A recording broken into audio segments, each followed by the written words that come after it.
Hello everyone, I'm Tim from Tim's PC and I build custom PCs to suit anyone's needs or budget. I also live stream all my builds and repairs for transparency and educational purposes. So if you would like to get an awesome new PC and you'd like to see it get put together live, send me a message today. Alrighty, so tonight we're going to be building Dillon's PC. So we have an RTX 3080. Excellent. These are so hard to come by these days. I always enjoy it when we actually get to build one. So for our card here, we've got the Gigabyte RTX 3080. This is the turbo version of the card. This is the card that is based on the Founders Edition design. So this is based on the original reference that NVIDIA have sent off to all of the board partners. So we'll have a look at that when we unbox it. We'll just leave it down here to the side. And so for our CPU, we've got the Ryzen 5800X, which is basically the best gaming CPU that you can get right now. There's nothing else that comes close to the out-of-the-box performance that you get with this CPU. So there's no cooler with this. It's just a box with the CPU in it. And so for our motherboard here, we've gone with the Aorus B550 Elite. This is the AX-V2. So the AX is referenced to the fact that it has Wi-Fi 6 and it should also have Bluetooth 5.1 as well. But the AX is specifically the Wi-Fi standard. So if you see AX or AC, which is Wi-Fi 5, that means it's a motherboard that has the onboard Wi-Fi, so you don't have to buy a Wi-Fi adapter for it. But we'll have a look at the board when we unbox it. For our storage, we've gone with a Crucial P1 1TB SSD.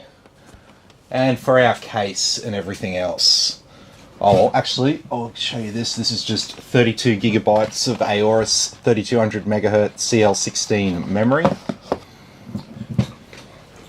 And for our case here, we've got the Lian Li Dynamic 11 case in white. We've got 6 white Silverstone Airblazer fans. We've got a 360mm PF360W, which is the Silverstone 360mm all-in-one liquid cooler. So PF360 is the model. The W just means it's the white version of it because it also comes in black. We've got some RGB cable extenders, the XPG Prime, I think they're calling them. Yep. And so we've got the 24-pin ATX power, and we've got the graphics card power there as well. So we'll be adding them. We've also got some RGB strips which we'll be installing.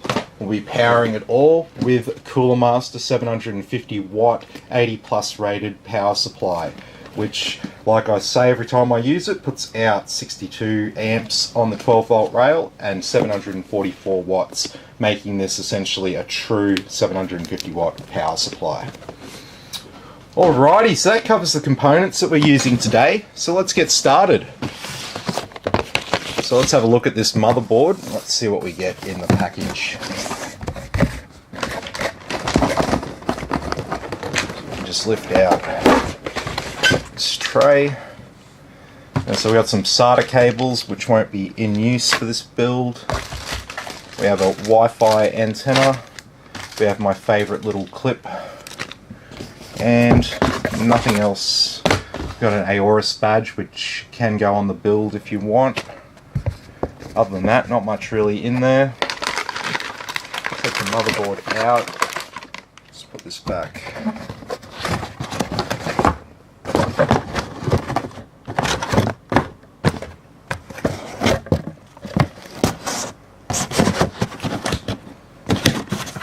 Okay.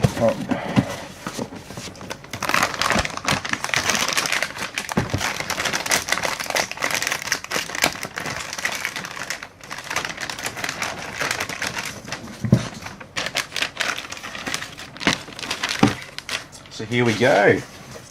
Here's our Aorus B550 Elite motherboard. So there's a bit of sticky around here. Get rid of that. Alrighty, so we'll go around the board quickly and we'll point out the features on this board. So we have a fan header up here. We've got an 8-pin CPU power connector, which will power our CPU and all of our associated systems up around here, which are things like coprocessors, voltage regulation. There's a lot of different systems up here, and it's all powered by that 8-pin connector. So you can kind of think of this stuff up here is all powered by that power connector there. And we'll get to this other one when we get to it. We've also got 2 other fan headers here. So we've got one that's grey, one that's black. The one that's grey is the one that's designated as the CPU fan header. So if you look at your fan settings and you'll see one that's marked CPU, that's the header it is. Whether you connect your actual CPU fan to it or not is another question. So up the top here we've got 2 RGB headers. We've got a 12 volt here and we've got a 5 volt one here. So 12 volt has 4 pins. The 5 volt looks like it should have 4 pins and it's missing one, but that's completely right. It's just designed that way so you can't put the 5 volt cable over the 12 volt header. You can get the 12 volt cable over the 5 volt header, it just won't turn on. So down here we have our 24-pin ATX power supply. So this is what powers the rest of the systems on the motherboards. This is the main motherboard power. Over here we've got our memory slots. So dual channel memory. So this is channel 1, these 2 slots, and this is channel 2, these 2 slots. And you always find the memory right up here next to the CPU because the 2 are intimately connected. The CPU needs really fast access to the memory to perform at peak, so it's important to have good memory, and you'll always find memory located right up here next to the CPU, no matter what board you're looking at. Some boards have quad channel memory, so they'll have 8 slots, so they'll have them on both sides of the CPU. Even on server boards that are sort of laid out a bit differently, you will always find the system memory right up next to the CPU because latency is a very important issue there.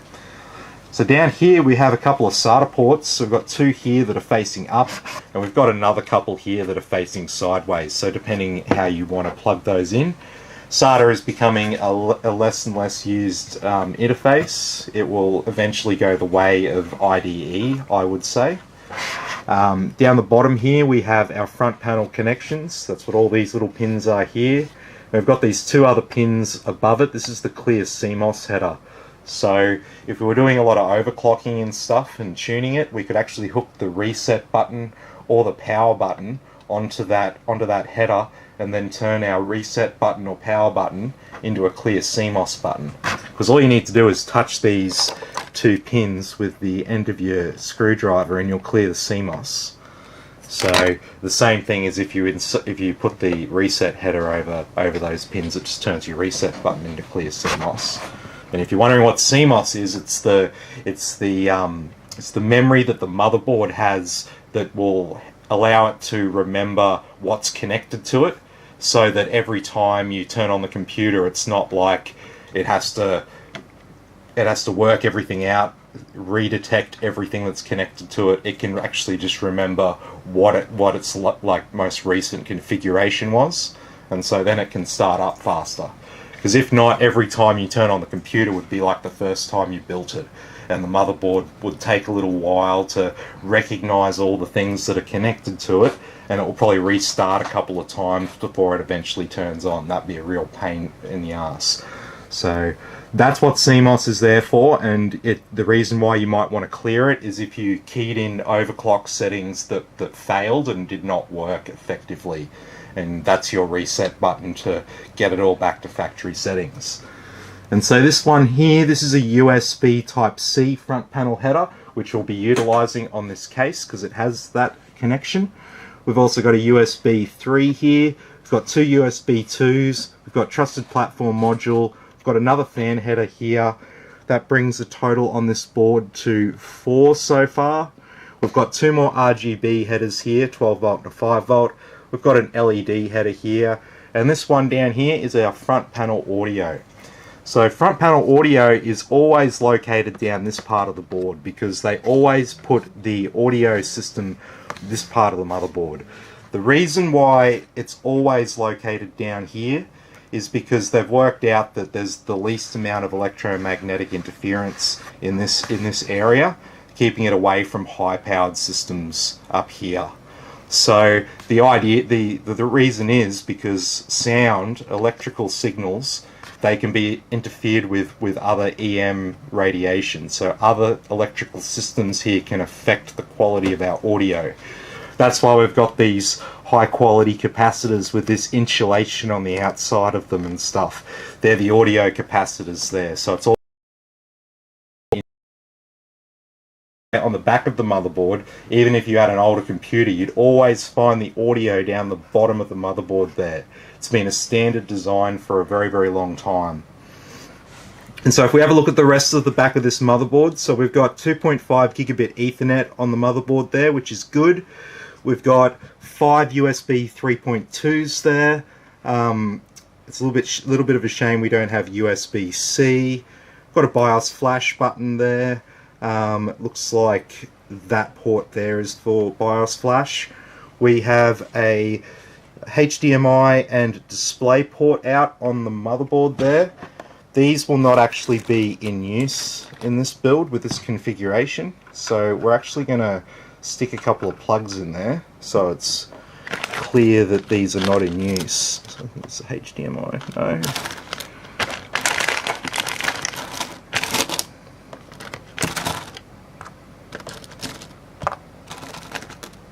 No.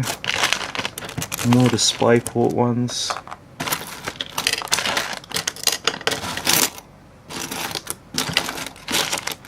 There we go. And we'll plug up. Oh.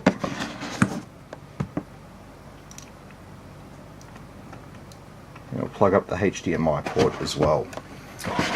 So these won't be in use because this CPU doesn't have onboard graphics. So we actually need the graphics card to run this CPU, which means that these two video outputs on the motherboard will not be in use unless we changed our CPU to something else.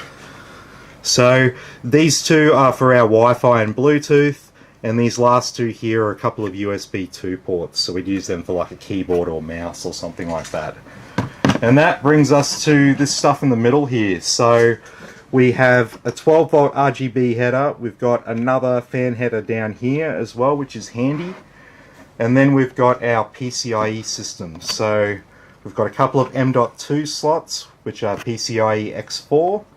We've got this one here, this metal one, this is for our graphics card. So this is a PCIe X16 slot. It's X16 length, and it's also connected X16 the way along. So by contrast, these two here are X16 the way along, so they're the same size as that, but they're only connected X4 the way along. So I can see from this angle how far the pins are connected at the bottom of the slot. So I can tell you that this is an X4, this is an X4, and this little one here, this little one here is an X1. And so these M.2 slots, this is for our SSD, and these ones here are also PCIe X4 slots. They're just it's just a different interface on the end, but it's the same. Where the little pins on the end, they're all connected to the same system. So just because it looks different to us, it's the same connections inside, whether it's this form or these two X4 slots down here. It's the same thing. And then the only other thing we haven't spoken about is this little battery. That's the battery that helps the motherboard remember its CMOS data. So if that battery goes flat, you'll have problems. And this thing here is the motherboard chipset under this heatsink. So that's what the motherboard's referring to when they say B550 or whatever. Alrighty, so we've got a few comments there. We've got Fred saying sweet, Blair, good going on, Tim, and Dillon saying woohoo. So yeah, a few people watching. This will be a great build. So that pretty much covers off our motherboard and all the associated systems on it. So gives you a good idea of all the main things that you'll find on the motherboard. There are other little things around, and if you've got any questions about what something is, just hit me up and I'll send you some information. So we'll start with our CPU. So I don't have a knife, but I've got a blanking panel here. Well, that Will that do the job? Yes, it will. Oh, that's okay. Put that over here. Alright, got our AMD Ryzen CPU 5800X. I wouldn't mind a 5800X for my gaming PC, but I will make do with what I have. Anyway, let's have a quick look at those pins. I just want to make sure that nothing's damaged before I put it in the slot. That probably looks slightly bent to me, but I don't know. So we've got on the bottom of our AMD CPUs, we've got little tiny pins, so I'm just making sure that none of them are out of alignment before I try to put it in the socket, because sometimes if some are slightly out of alignment and you go to put it in, you can make it worse. And so on the bottom of the CPU there's a little golden triangle, and so if we lift this little latch on the slot, we can see that there's a little golden triangle in one of the corners, and so we just have to line up the two triangles. Our CPU should just drop into the socket. And what you want to do is you just want to make sure that the corners are all down and it's flush with the socket. Then you can press this little bar down, and then that will hold the CPU in place there. And so I've got a little Ryzen 5000 Go Faster sticker if you want it, so just let me know. Alright, so next in my pile is the SSD.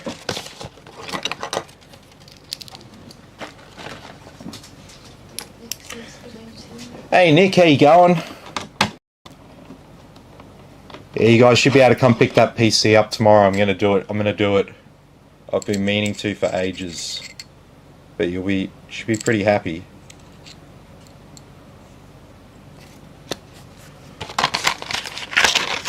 Alright.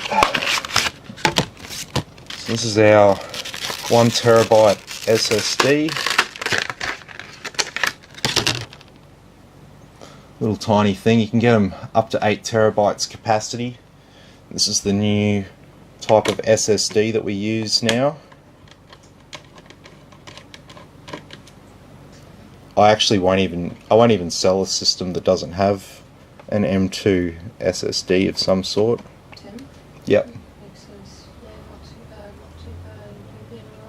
Yeah, good mate, good.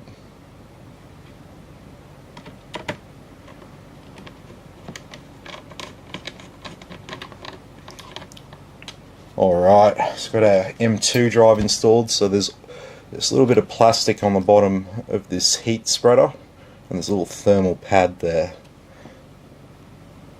So I call it a heat spreader because that's exactly what it's designed to do. It's not a heat sink. It's designed to, there'll be like hot spots on the chip, and it's designed to spread that heat out.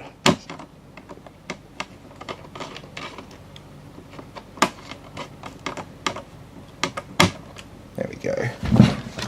Why does that feel like it's... Okay, no, that's alright. Just didn't feel right. What's that? Oh, Nick was saying hello to me. Ah. Somebody was saying hello to me. Yeah. You. Yeah. Change. Yeah. So Dillon just said here, and there's also another one here, so you can add an additional M2 drive. But you've also got 4 SATA ports as well, so you could add like another SATA device as well, so another older SSD or a hard drive or something like that if you wanted extra storage. Nothing's stopping you from doing that. I can even install SATA cables for you and like route them to the back of the to the back of the case, so that you can easily install other SATA devices. But yeah, just let me know what you want. I can't ship it till Monday, so we got plenty of time to get get all the details right. So if we want to add anything, or you want to change anything, or you want to do anything like that, we've got a couple of days to get it right before I ship it out on Monday. Do we still have to wear masks for the next 14 days? Oh, really? Yeah, we're alright. I was working.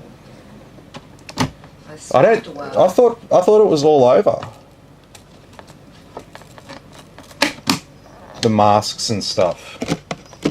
Dillon says yes, please. I've got a hard drive. I've got one Yep. hard drive and one SSD M2. Yeah. Okay, sweet. So yeah, you can plug your second M2 drive in there, no worries. And if you've got a hard drive, yeah, I mean, your board comes with SATA cables, so I'll just install them for you, and I'll just route them to the back of the cable. Sorry, to the back of the case. I said it again. I'm talking about a cable, so you know. It says Tuesday. Yeah, no, it is. It is. Fred is right. Tuesday, because Monday's a public holiday as well.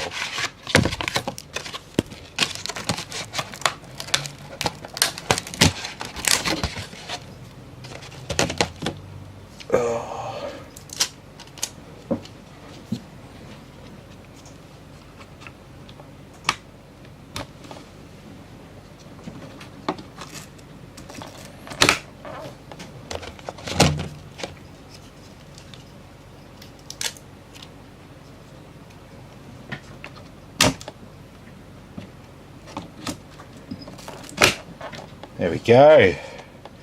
And there's our memory installed.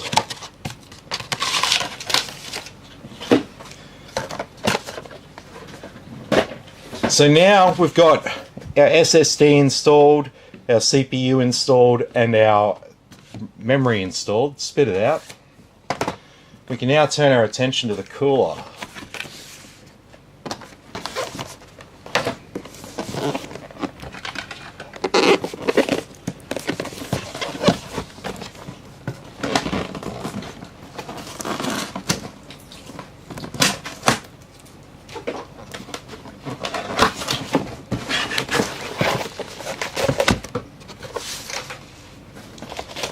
Okay.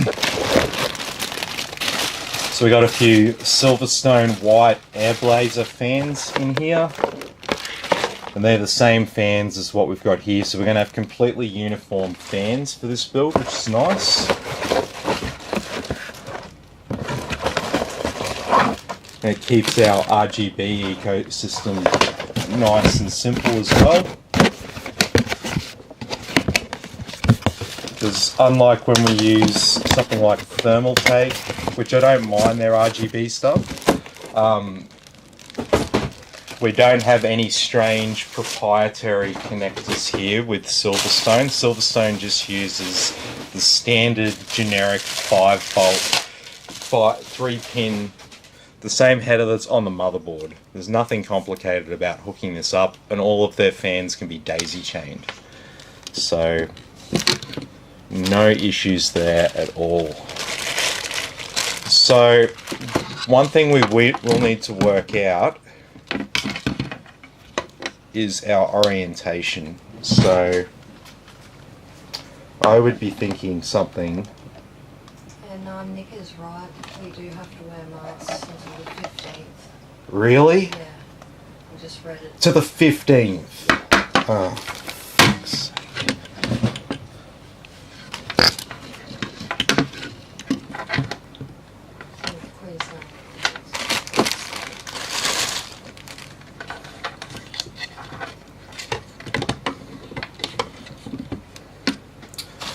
Excellent.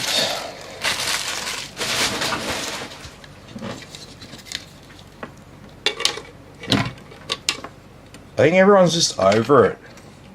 Like,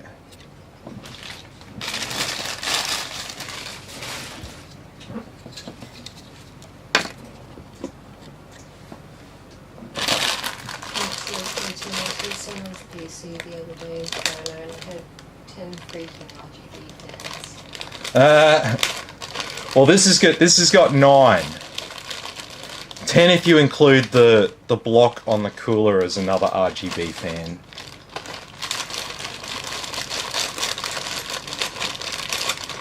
What have we got here? Ooh, okay. A splitter, very nice.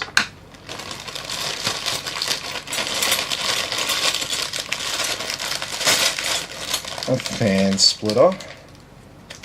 We're likely going to need this. Well, we definitely will need this, I should say. Back plate. Don't need it because we've got a AMD mounting bracket there. Love it. So we're not going to be using this one here. What have we got? Some Silverstone thermal compound. LGA 2011, we'll chuck them in the bin. Our bolts. And oh no, we need the need a couple of things out of here.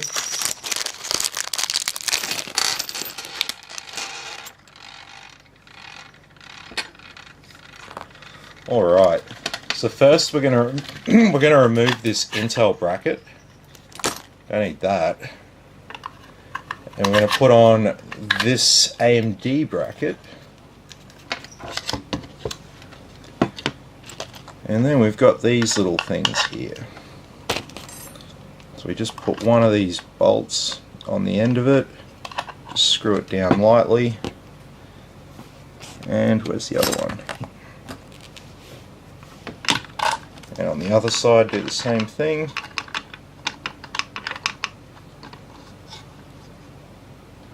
There we go, and our block is ready to be mounted, and we can use the standard AMD mounting hardware there. So it keeps it nice and simple. So now all we have to do is screw in our fans, put some thermal paste down on the CPU. We'll remove this bit of plastic so I don't forget.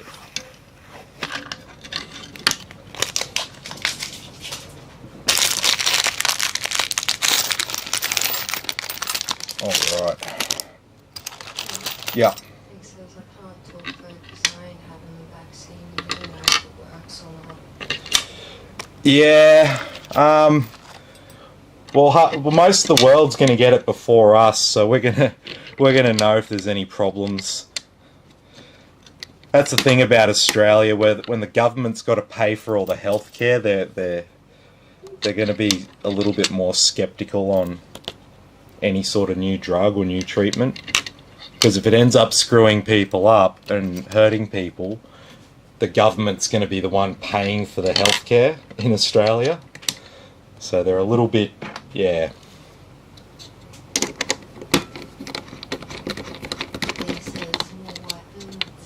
Yes, another white one here tonight. Not as white as Lee's, but pretty white. It's just so hard to get white motherboards. There's only like the motherboard that Lee has in his build is one of the only like sort of whitish motherboards that you can get. Like Christine's got one that's like kind of white, but it's just got a little bit of white on it. The board is still black. I mean, the board is still black as well. It's just got a lot of white on it. Oh.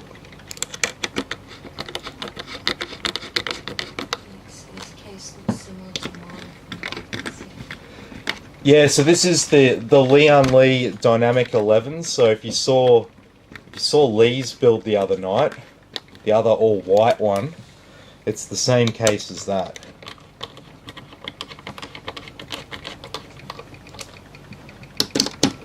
So it's gonna look mint. It always anything with a Leon Lee case is gonna look pretty nice.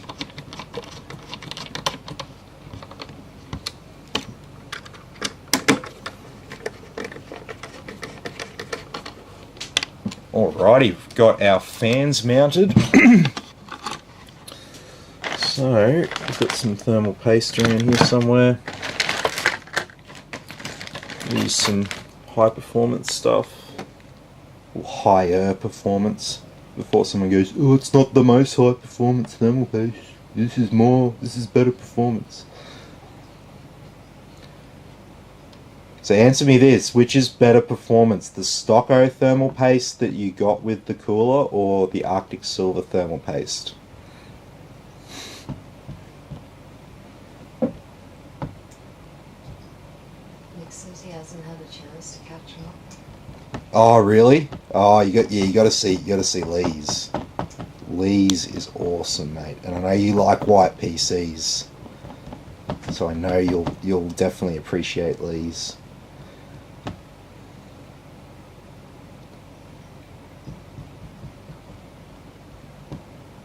There we go.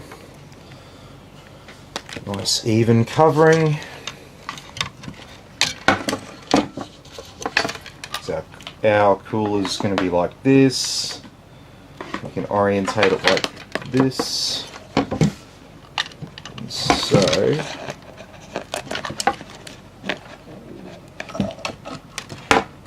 just get these around the right way. So what you do, you get the first one on.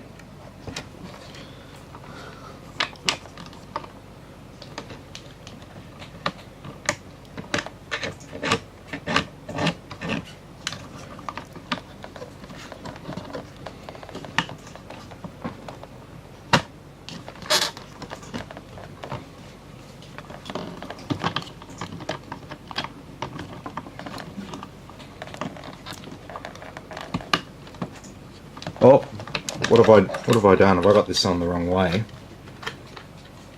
Yes, I do. Duh.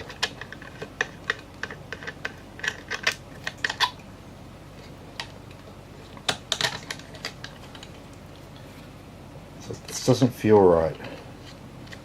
Something's amiss.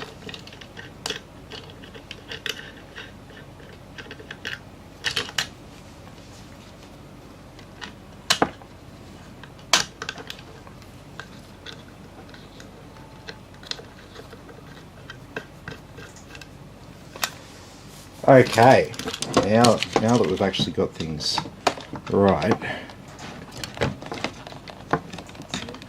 Yeah. Nick says the white ends of the XT cases get pretty hot. Oh yeah. There's plenty of decent white cases out there. That's not the hard part. The hard part's getting the motherboards. Hopefully they're onto these market trends that we're seeing. So I saw something on the PC that they said 570 ice tricks.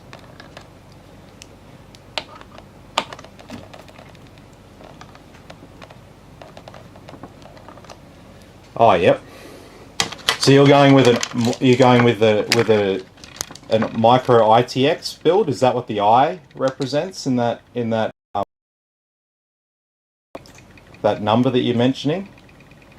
It's not just some strange designation. That's an ITX board, right?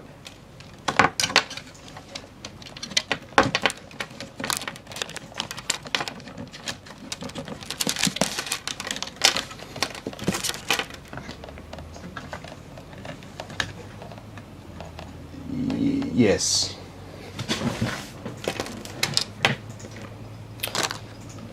So micro ITX boards, if you're wondering what we're talking about, a micro ITX board is essentially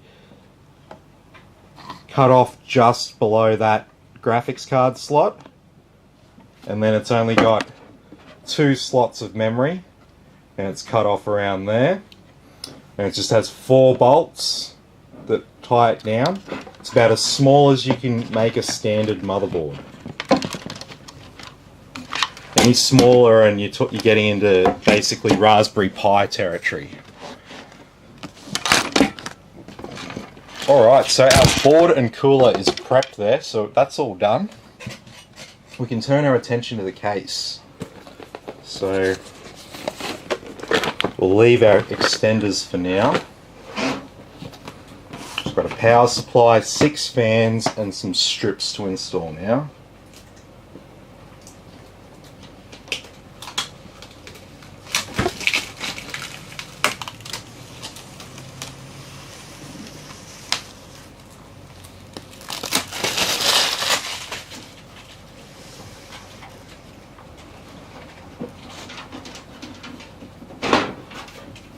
go. Once you take the top off, you can slide off all the panels.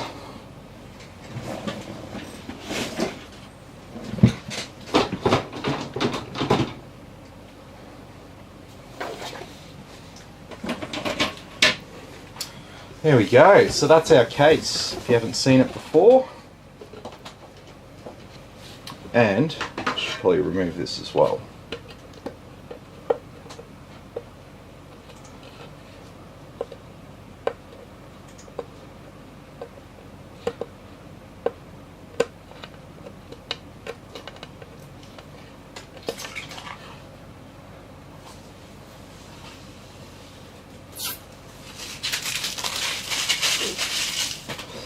All right.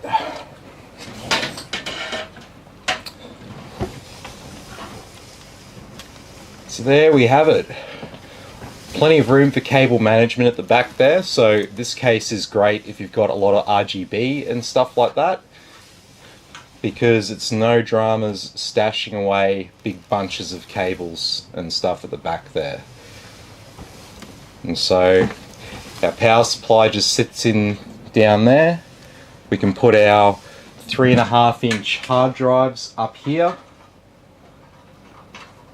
So when you go to install your hard drives, it's just in, there's 2 slots here.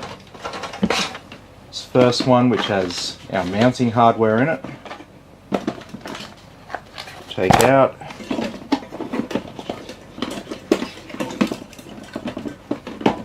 And so with this, how you mount your hard drive is from the screws on the bottom, and I will include, I might even just leave this box with stuff in there for you, and I'll use stuff that I've got.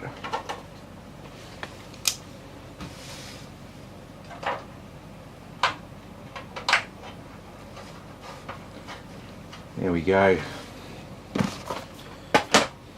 So we'll get this power supply out of the box.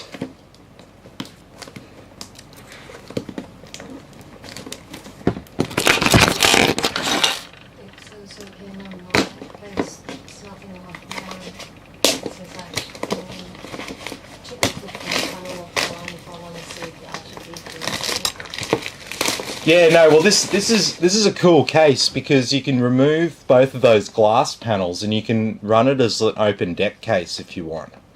So you don't actually have to have those glass panels there. They just slide right off. Makes it really good for photographing and stuff. So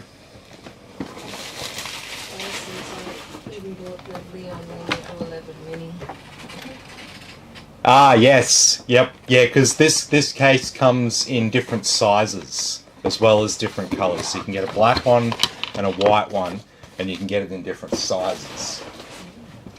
So this is the large. So there's an extra large, large.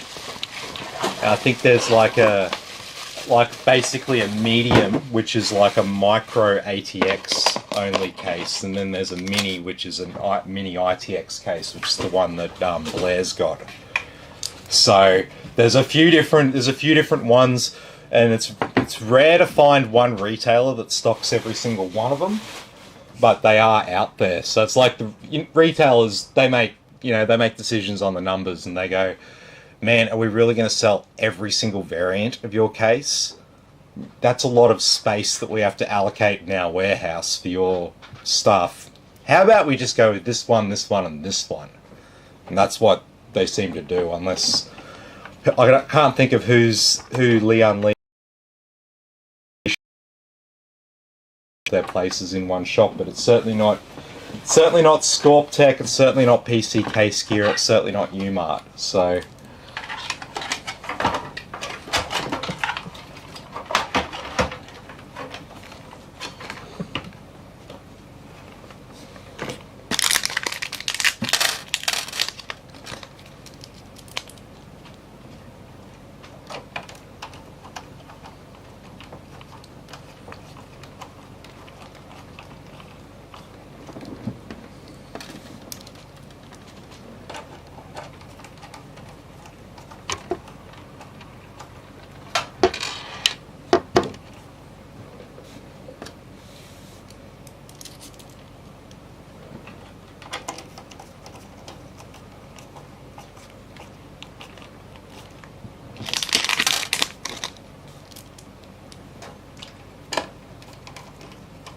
So one thing about this case is that you can't use the power supply fan as an additional exhaust fan. There's just no room for that. And actually I will pull this out while I'm here. Just got to remember to not lose this bolt.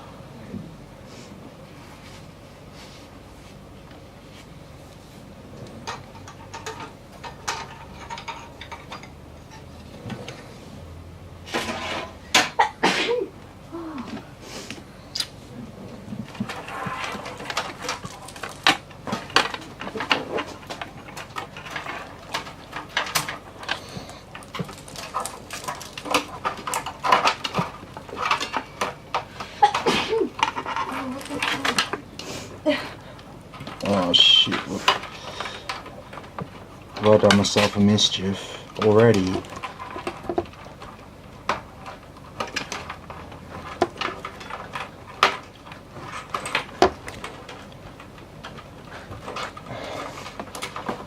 Fuck.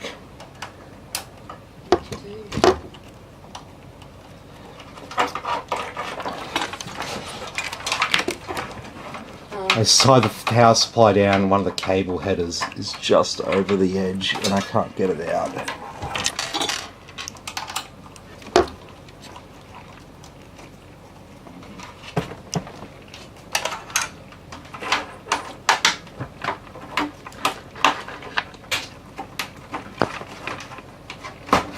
There we go.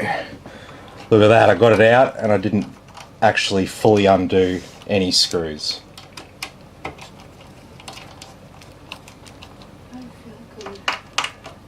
Feeling a bit sick.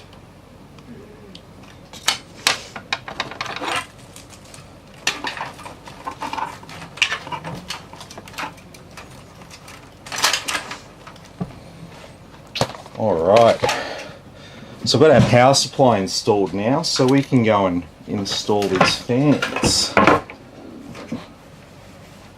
So we'll have to remove this dust filter. Yeah.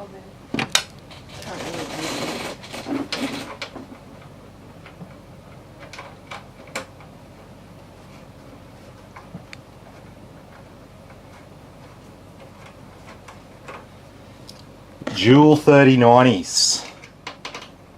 I've seen quad 3090s.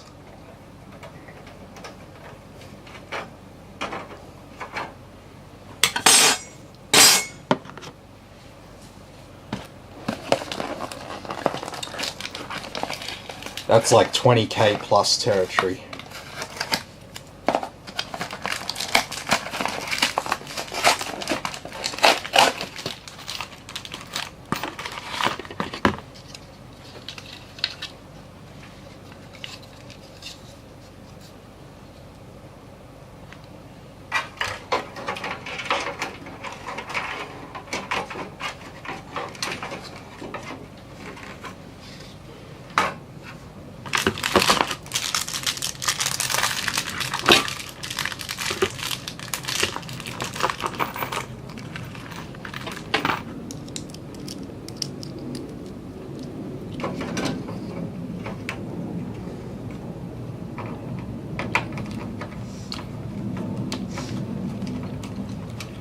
So when you screw your fans in, be sure to remember to check the orientation that you're screwing them in. Make sure that you consider the airflow through your case. So in this particular instance, where we're going to be drawing cool air in from the bottom of the case, and we're going to be blowing warm air out the top of the case, and also the radiator is going to blow some warm air out the back. So if we wanted to balance the airflow nice with this setup, we would actually run these fans and the fans on the radiator slightly lower than these ones on the bottom, because you've got 3 drawing in and then you've got potentially up to 6 drawing out. But the ones on the radiator aren't going to push quite as much air out of the case, so it's a little bit of balancing that and making sure that that's right. But there are programs that will automatically calibrate your fans. It's not perfect, but it's better than, sometimes it's better than not doing it at all.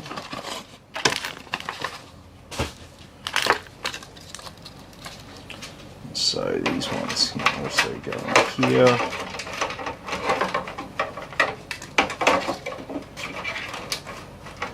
Screw this in and then pull those cables through.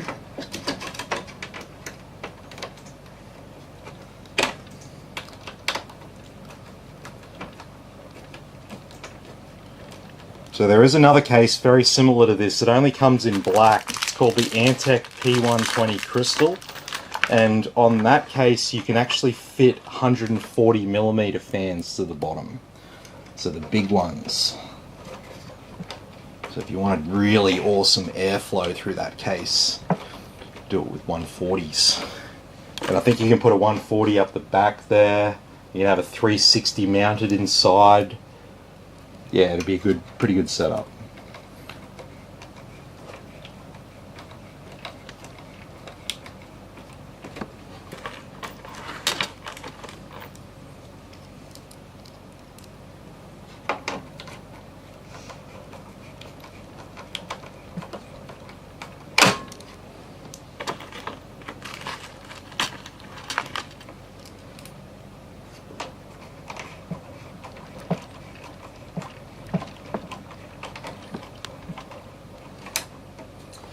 Okay, we've got those first two fans in place. So now we just need to get these out. I've got my tweezers. My tweezers are over there. No?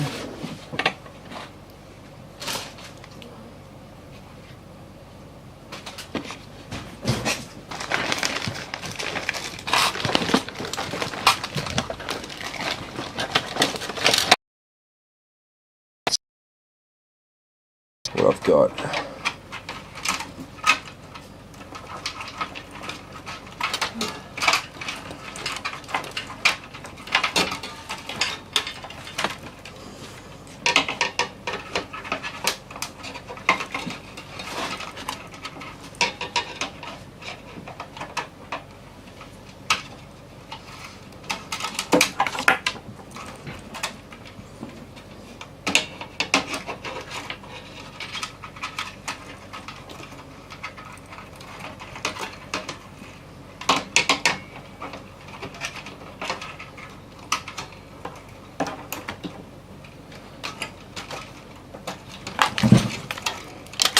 There we go.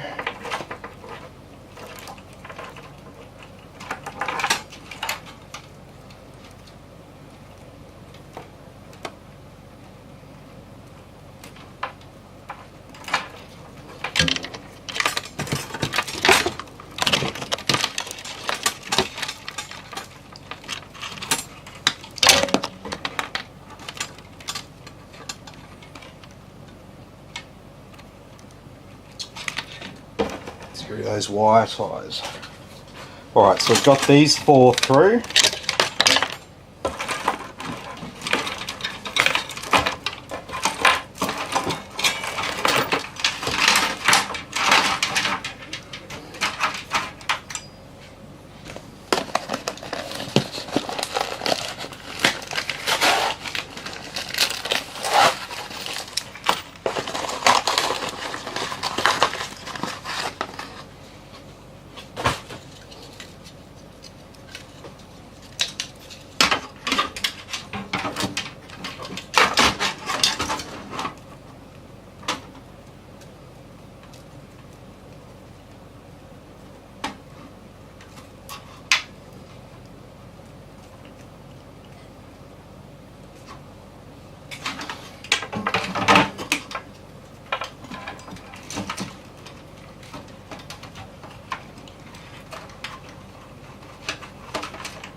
Okay.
So there we've got our first 3 fans installed.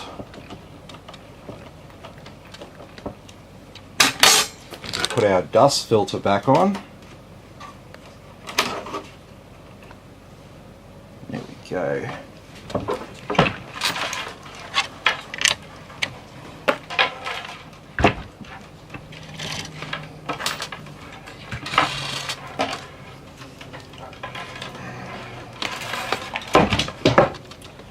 And we can remove the top dust filter now.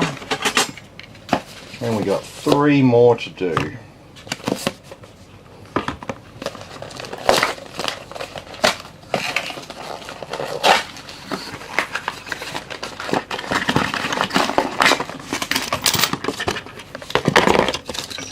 So with these ones,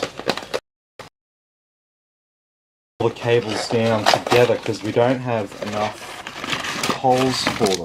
Or can we get them through? Actually, we can get them through those top ones. Let's do that.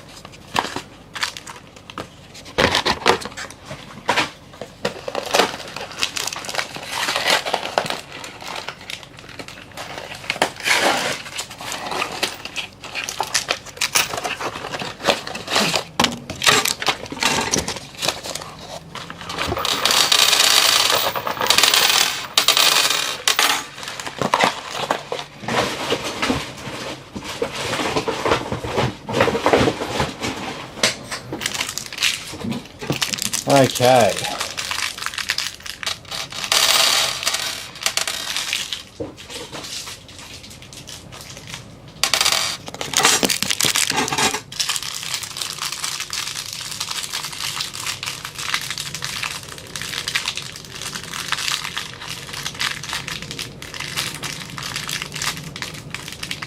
Really?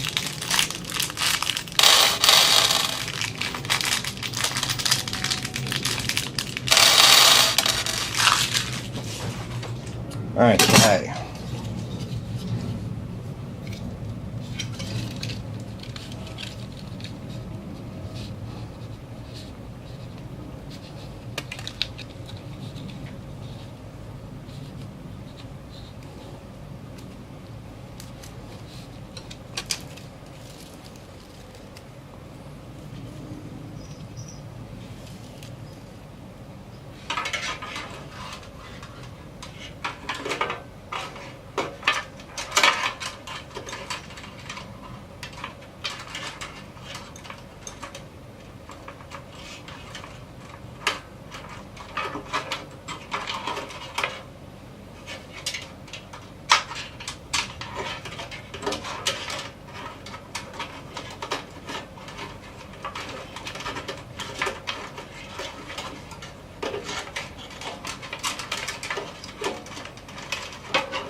There we go.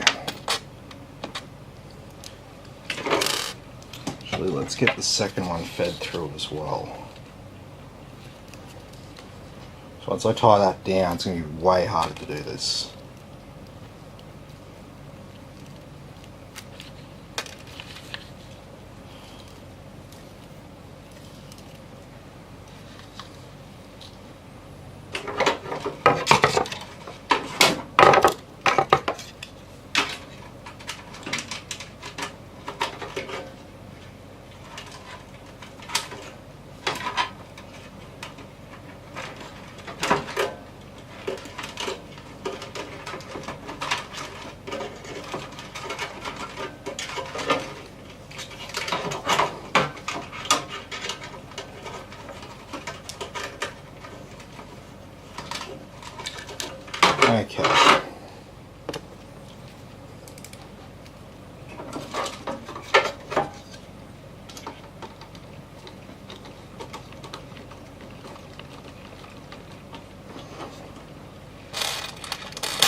So yeah, the screwing in of the fans is always the funnest job about building PCs, because doing the same thing over and over again when there's nothing really to talk about is just what you want to be doing, right?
It's time.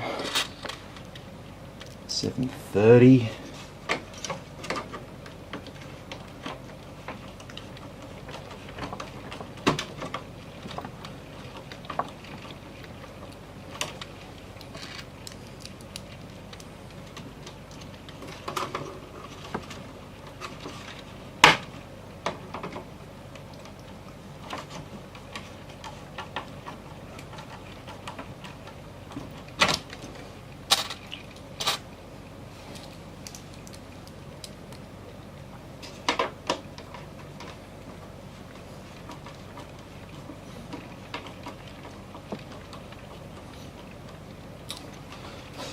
Sweet as. So we've got all of our fans installed. We've got our power supply installed. I think it's time to put our case in. So first I'm going to undo all these little wire ties.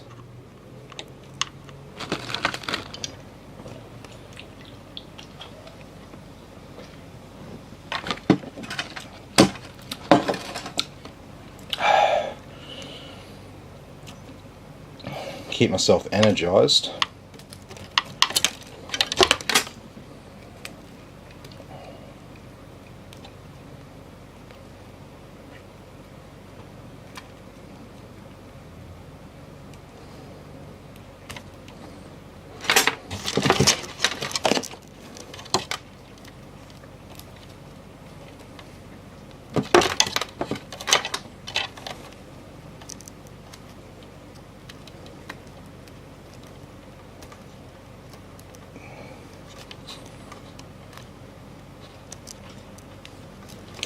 Nick says, imagine paying $250 for thermal paste.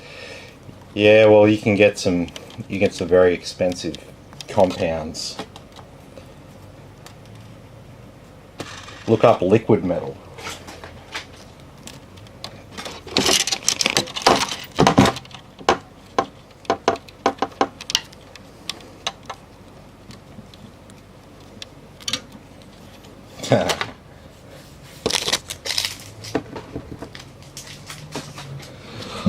Alrighty, so let's get this motherboard in the case. So all we need to do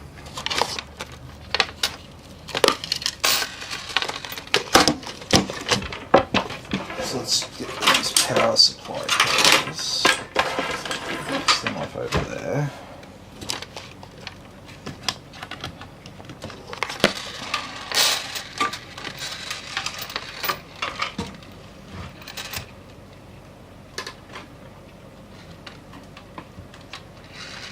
Looking pretty good. You can stay over there. these cables and go around the back. And we get it in like this.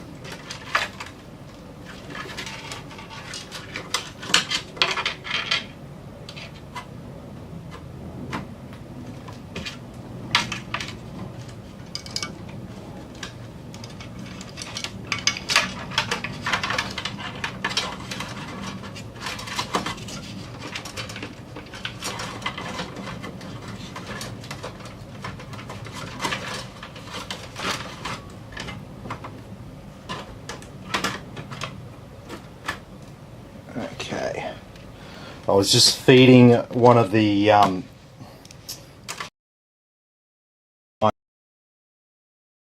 just so we don't have to deal with it.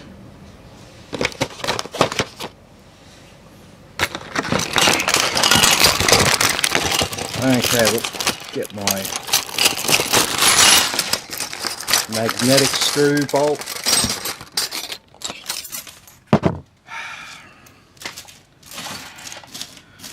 Just picks up so much crap. It just picks this shit up. But it helps me keep bolts together in the same place.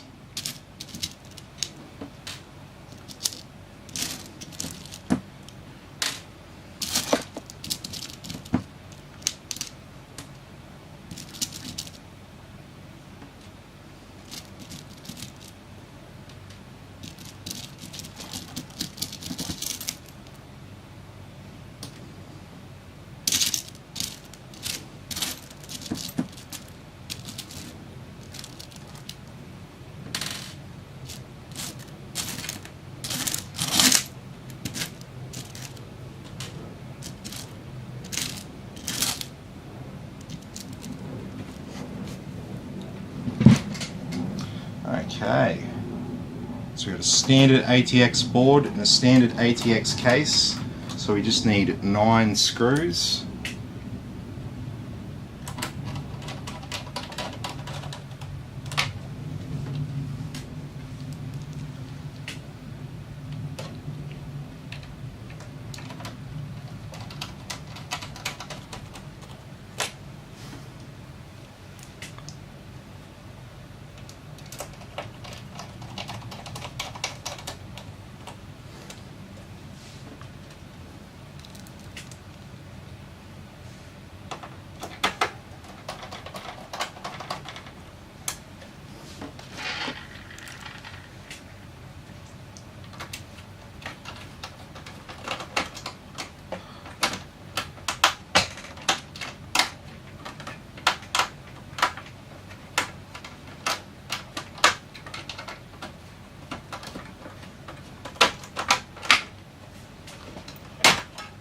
What the fuck's happened there?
Very good, so they're all tightened down.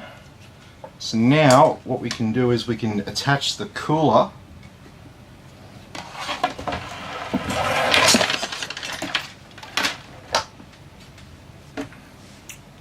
angled down a little bit there, and this thing's picked up all of the bolts that I actually need, I think.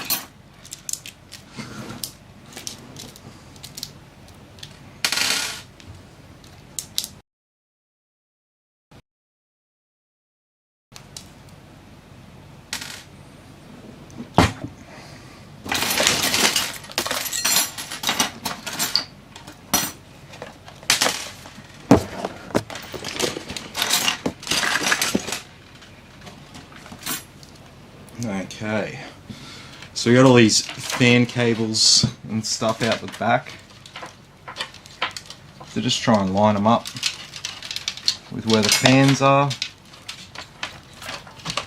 Then you can push your radiator down, you can tighten it down over the top of them.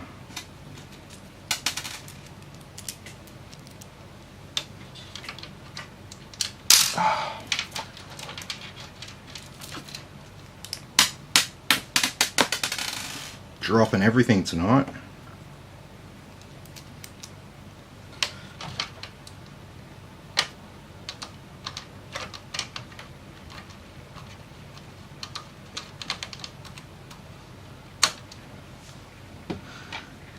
So once you get opposite corners in, it's very easy to tighten down the rest of it.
There we go, so we've got all four corners tied down now. So let's see if I've got some other bolts. Yeah.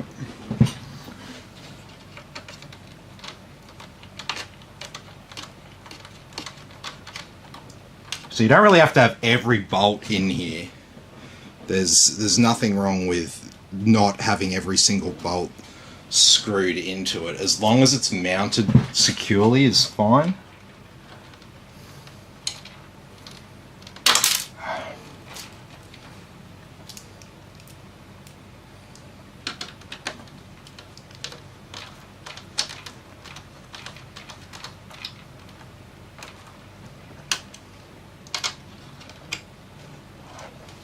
So what I sometimes do, just to save on a bit of time, I'll do that hole there, and then that hole there, and then I'll do that hole there.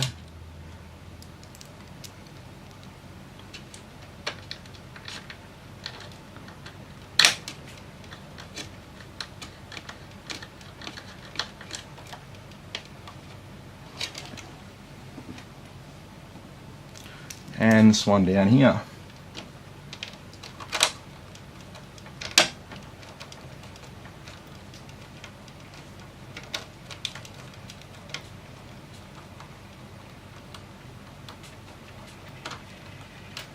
There we go.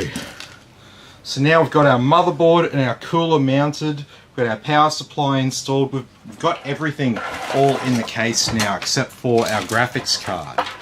Oh no, we've got RGB strips. It's the last thing we've got to put in.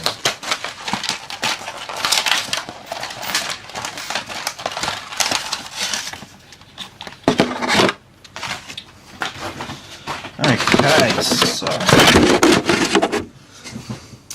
these cables are directional.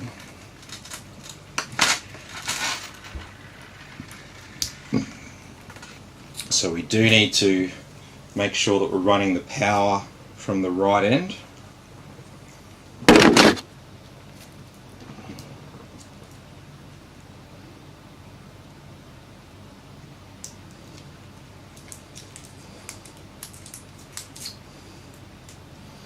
And so what we're going to do is we're going to hook the RGB strips up to a different header than we hook the rest of the RGB up to. And the reason why we're going to do that is so that we can control the lights on the strips independently from the lights on the fans. So we have an extension, yes.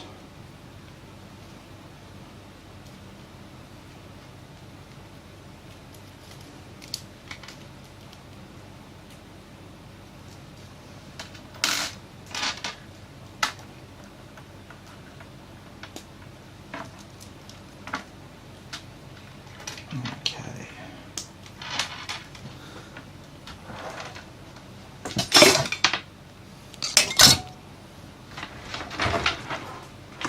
So what I typically do with strips in this case,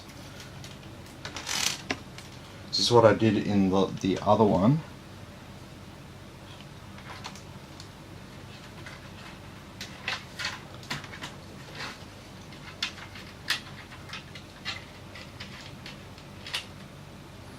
Just put them up there.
Okay, so what I'm going to do,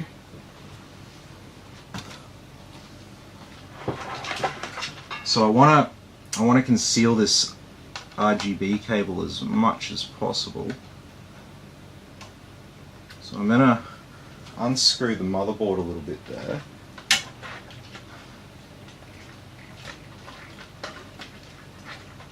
Oh, I'm going to have to unscrew this other bolt a little bit as well.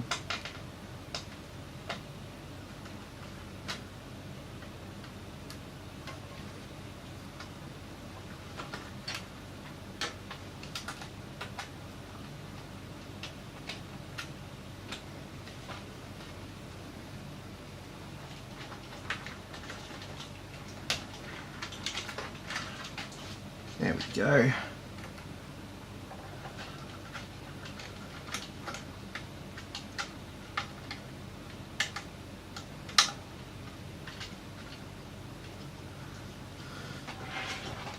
There we go. So we've got it hooked onto that header there, and we're not going to see it. It'll just stay there. Looks like it's not even, looks like it's just part of the motherboard.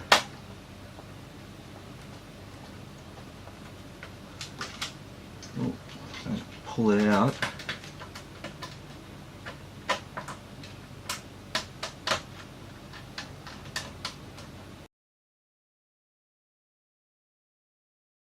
There. I haven't done the adhesive on that one. We'll just leave that for now. In case I want to move it. And so now we have all this out the back here to sort out. There's cables coming from every direction. It's all tangled up. What is all this crap?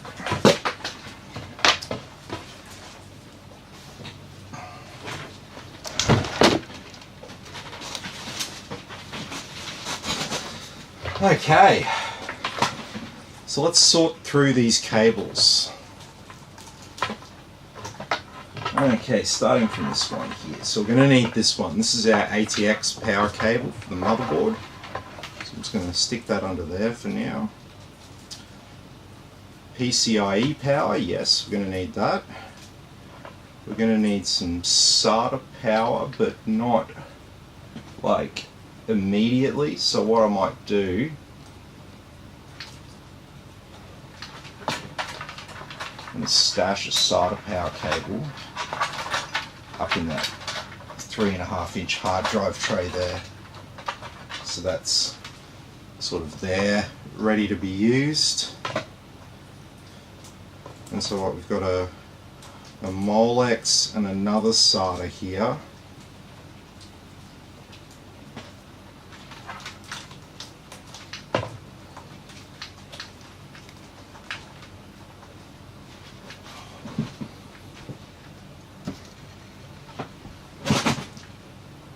Zip tie these up, so these won't be in use.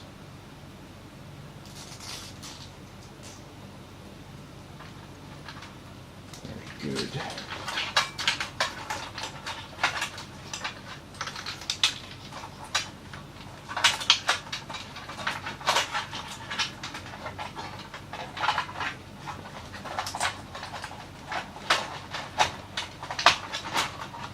Stash them away up the back there.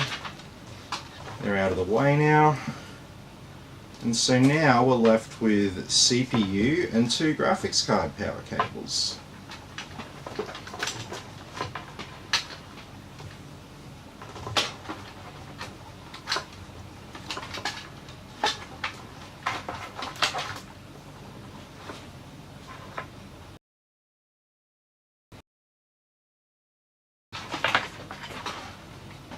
Don't cross your wires. It's more than just a saying, expression, or whatever you want to call it.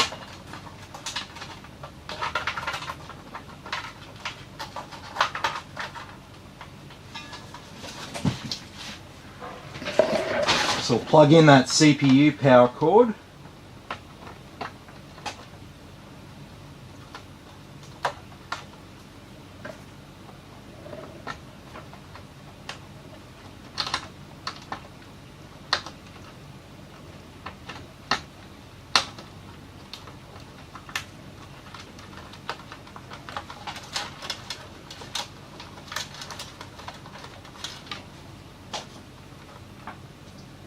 And we will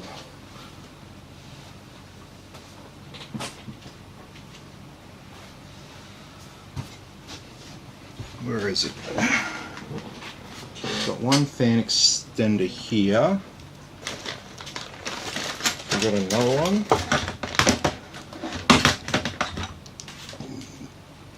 Yes, we do. All right.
Okay.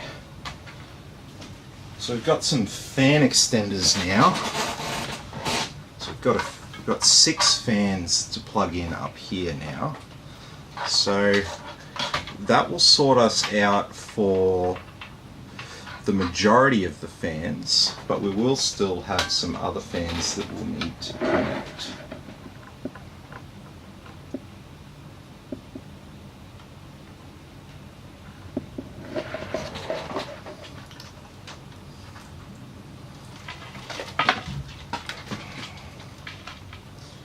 Actually,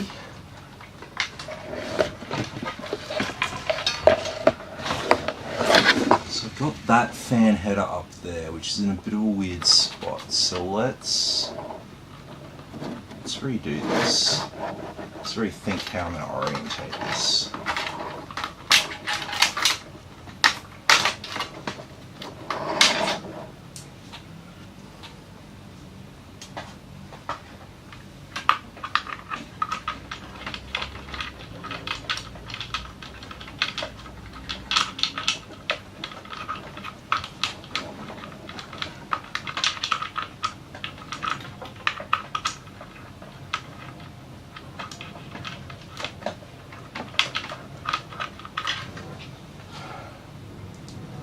So I'm not really serious, I'm not going to be able to get that through.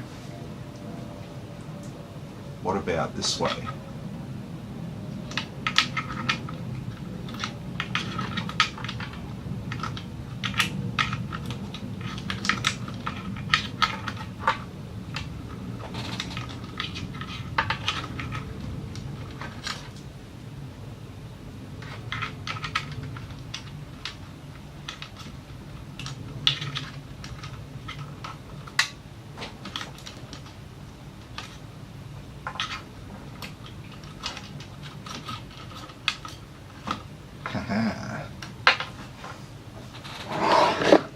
So I just fed that cable underneath there. So we're going to utilise this fan header there. You won't notice that cable.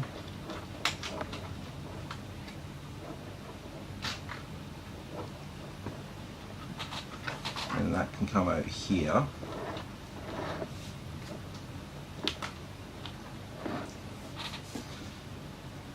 And then we've still got these 3 over here, so I reckon I can stay there. These can go up here.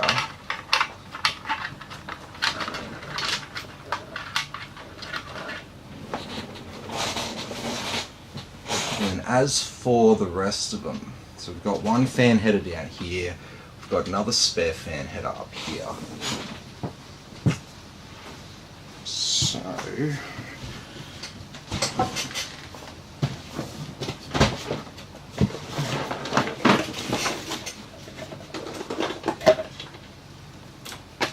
got another 3-way.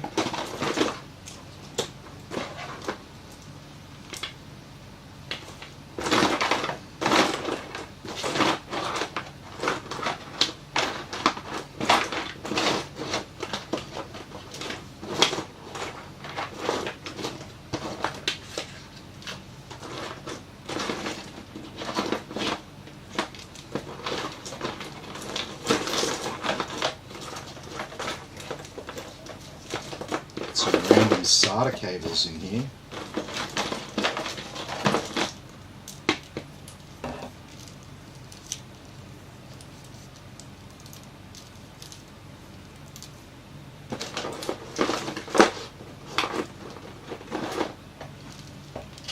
Yeah, I have some SATA cables.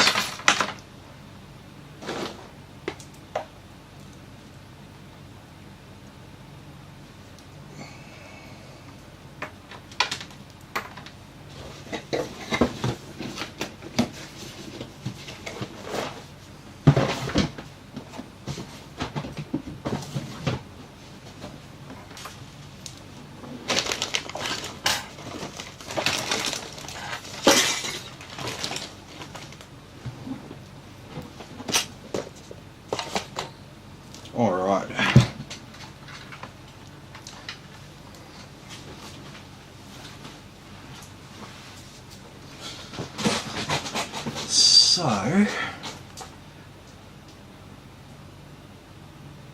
I reckon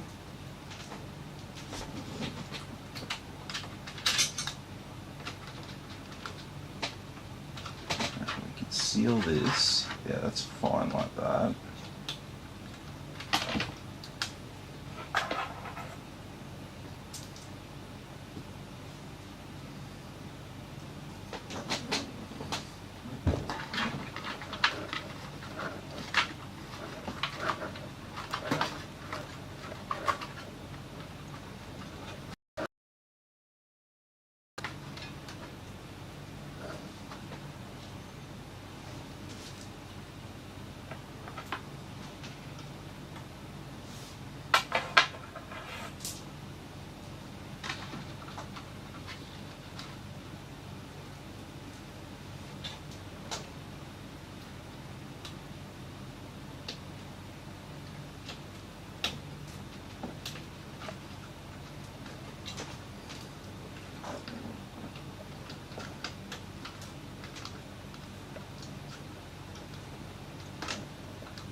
How's this going to work out?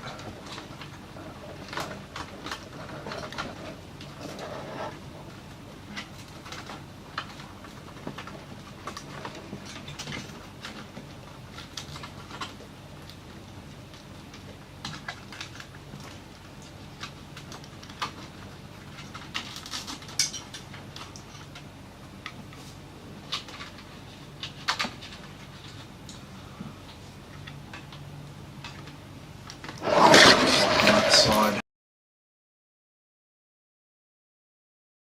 shabby.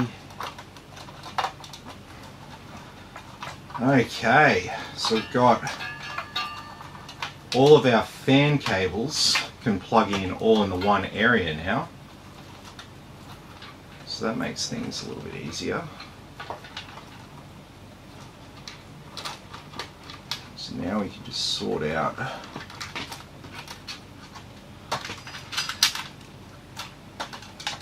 fan power from the RGB. Fans, RGB,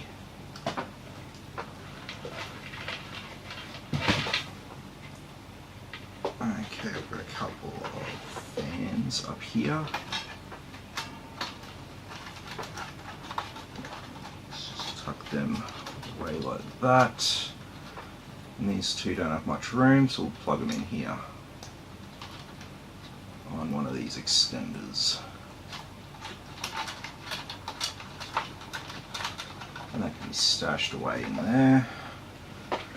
RGB, RGB.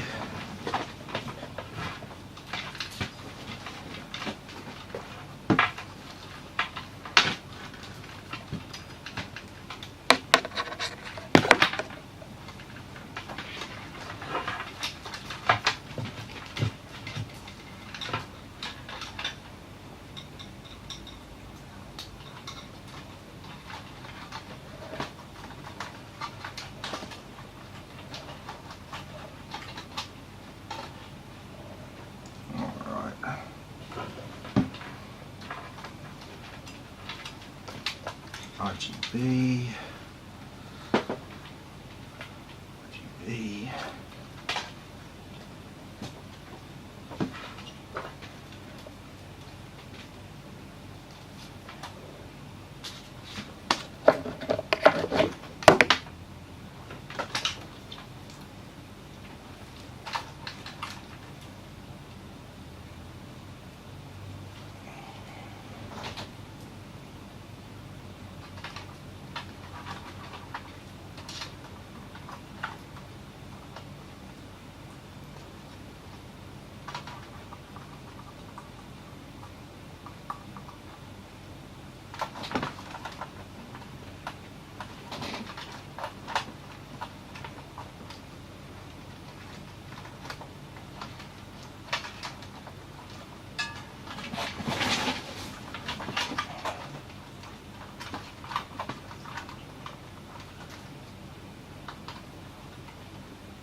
Good old RGB, RGB.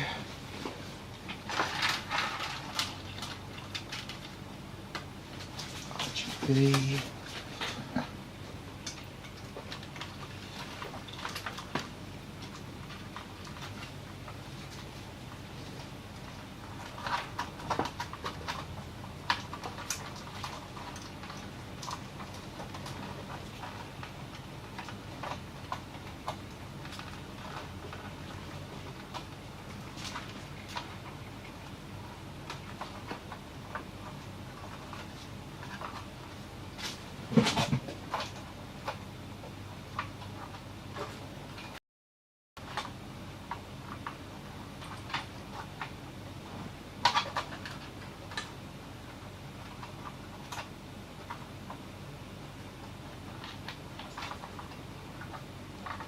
One, two, three, four, five.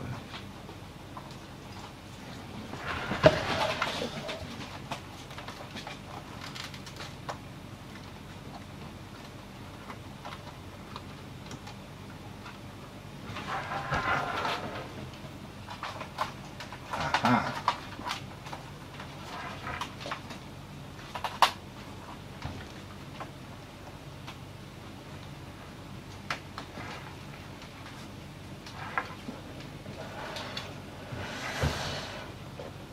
Alrighty, so our fans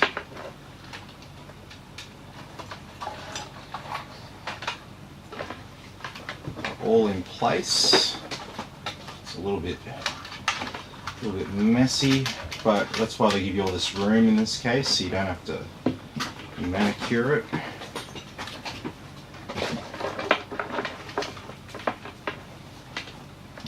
Okay, so all of this stuff is RGB.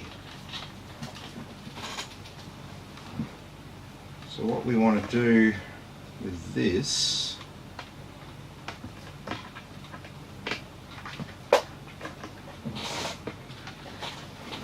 we'll start with one of these.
There we go.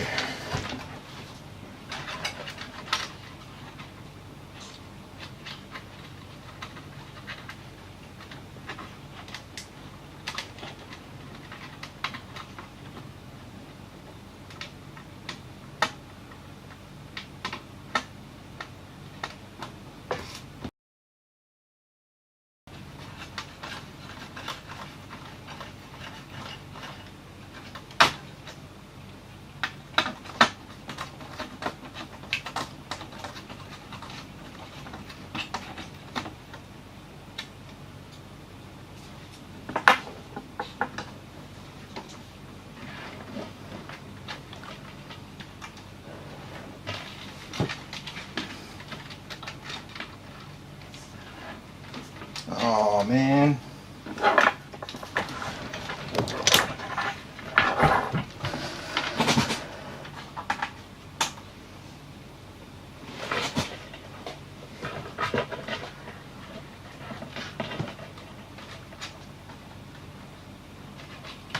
Oh no, I think we're alright. Yeah, we're alright. False alarm.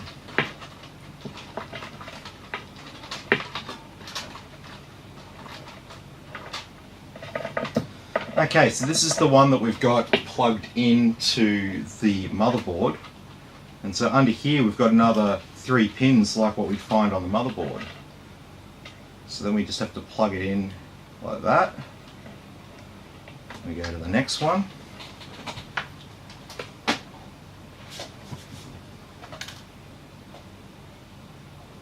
Plug it in like that. Go to the next one. Just like that. And this is called daisy chaining, so we're just chaining them all together.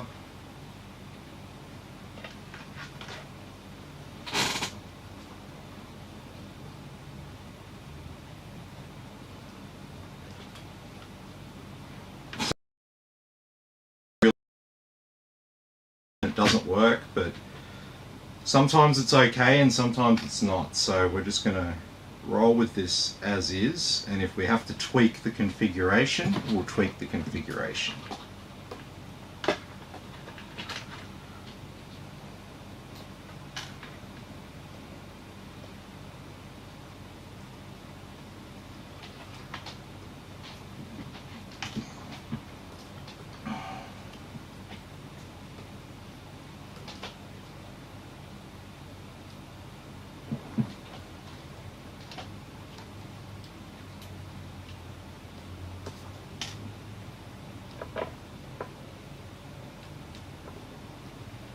And we'll be left with one at the end there.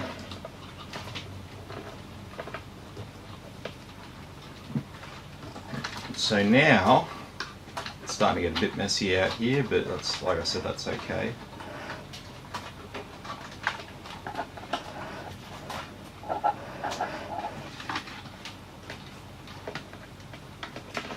I'm just going to leave that. I'm just going to leave that there for now.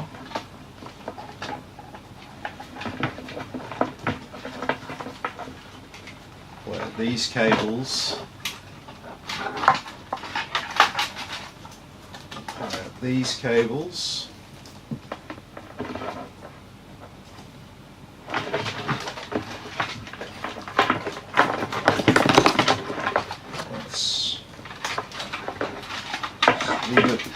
Just leave it there for now because we don't know if we have to change it, so I don't want to go and plug everything in, tie it all down and then find out I have to change it, because that's going to be a real pain in the ass.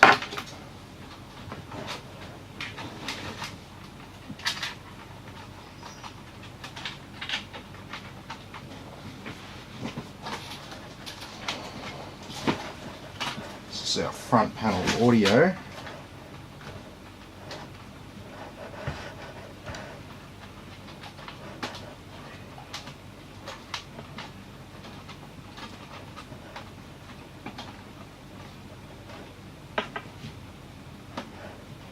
No, it's not like that. We will have to go another way. Which will be down this way.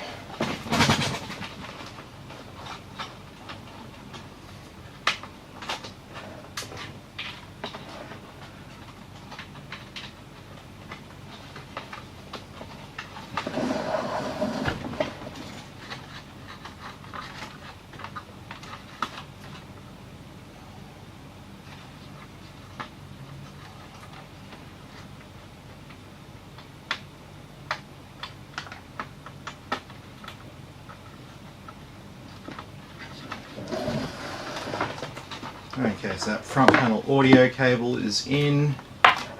Let's get these.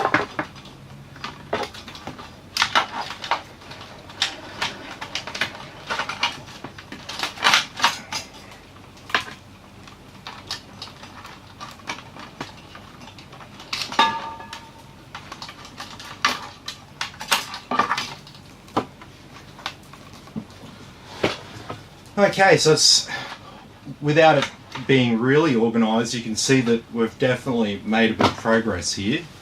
So now we're left with USB Type-C. Oh, it's tied up here.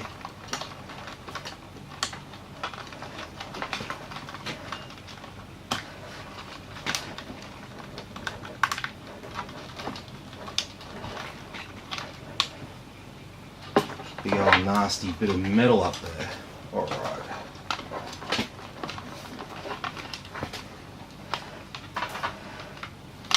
So all of these are down the bottom here. So let's, without getting our cables crossed over,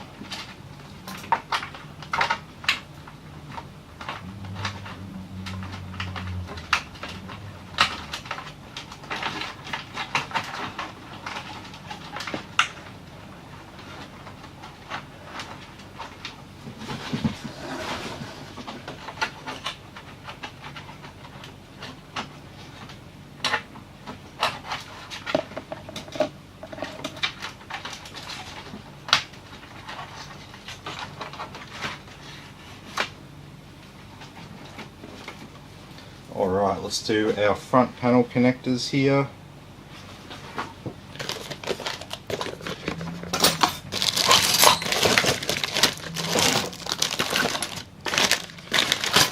Where's my favourite thing in the world?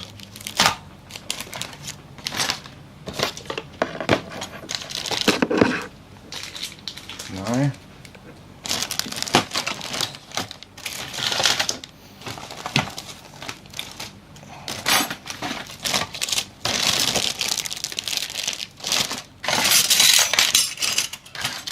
Here it is.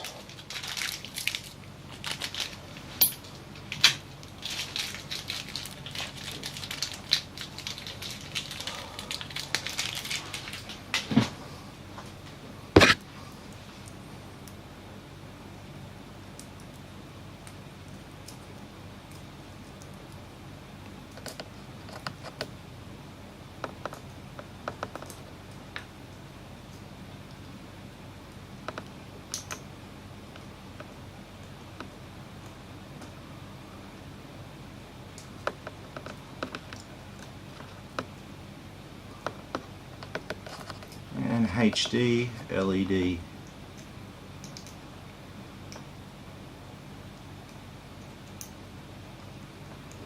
Come on.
Okay, so we've got our front panel connections in place.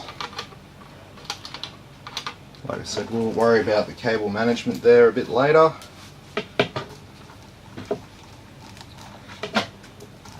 So now we've just got our motherboard RTX power.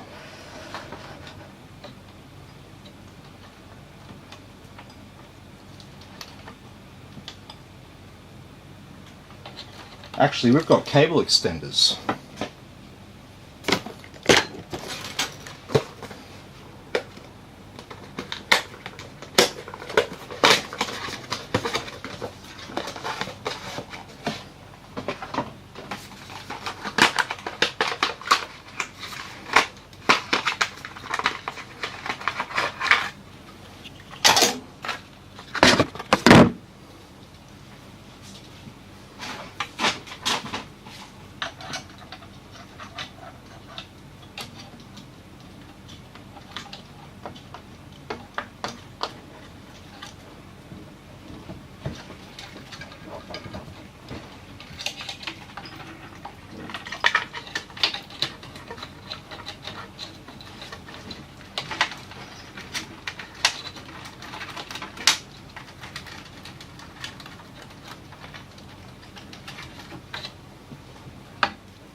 Hopefully this has got enough, this will send enough juice down the line to activate all of this.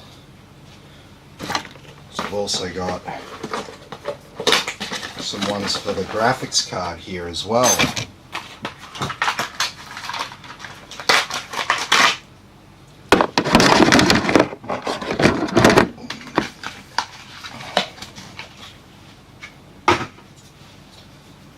Okay.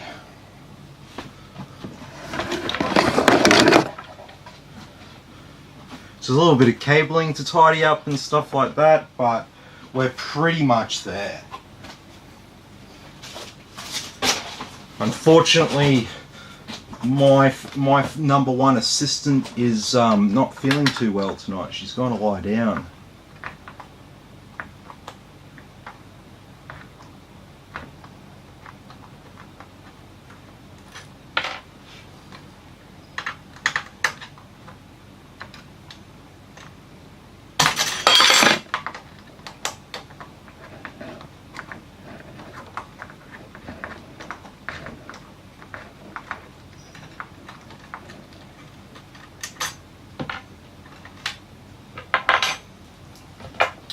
Alrighty.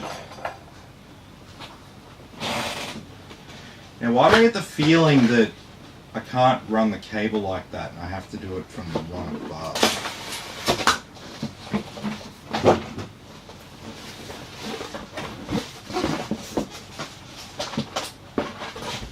We'll see. Okay, here it is.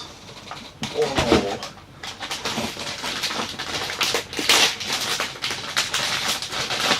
That is a solid 3080. That has, wow, it's got some weight to it. This is it.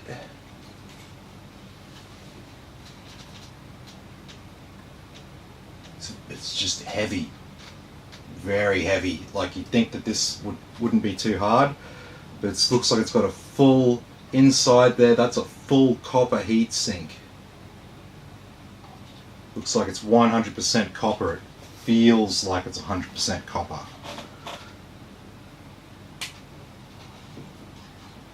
Oh no, look at this.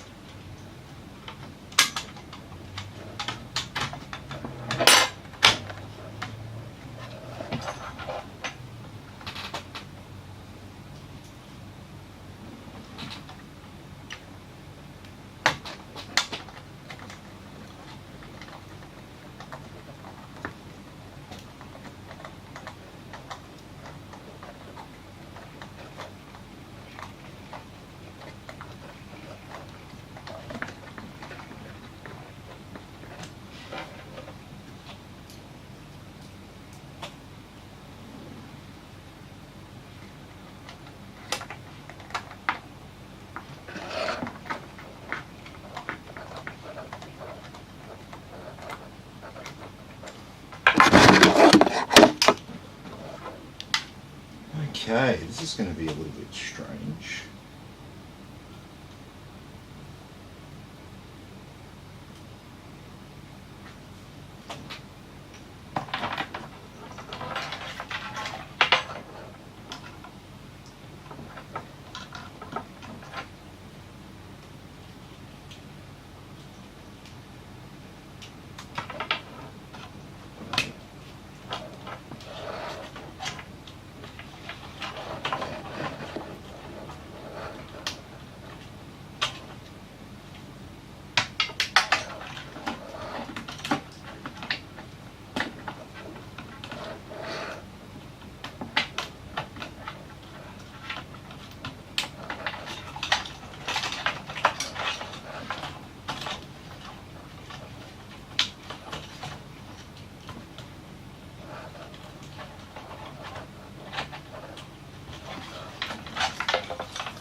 They'll do for now. It's just a strange configuration of the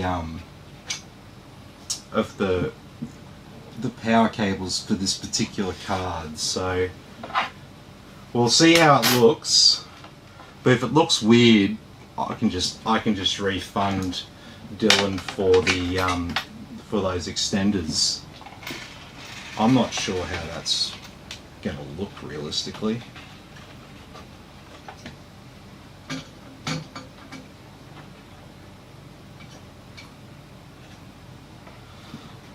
All right, let's give it a go anyway. We've got everything hooked up.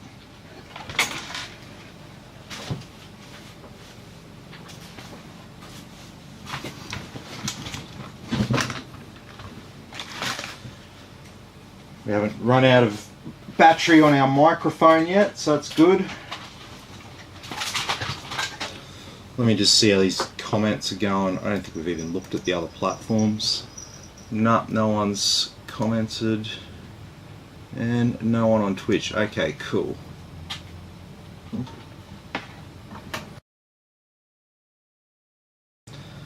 Yeah, I've missed some comments here. Sorry, everyone.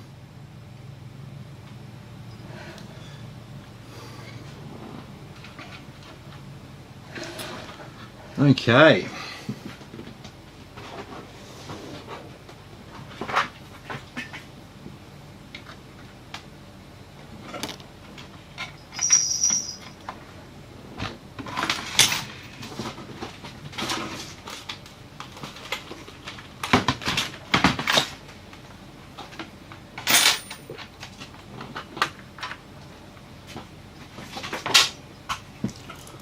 Some peripherals.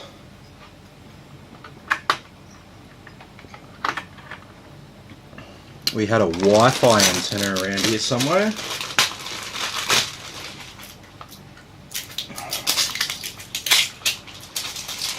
More useless sticky. Straight to landfill.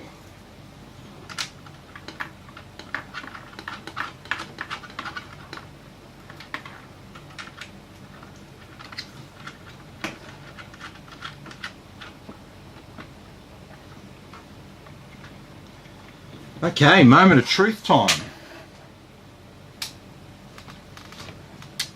Well, that's a good sign.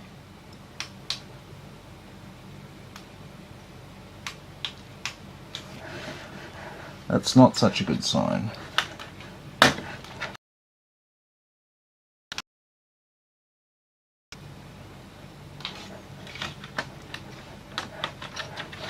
Why am I not getting the power on? Ah!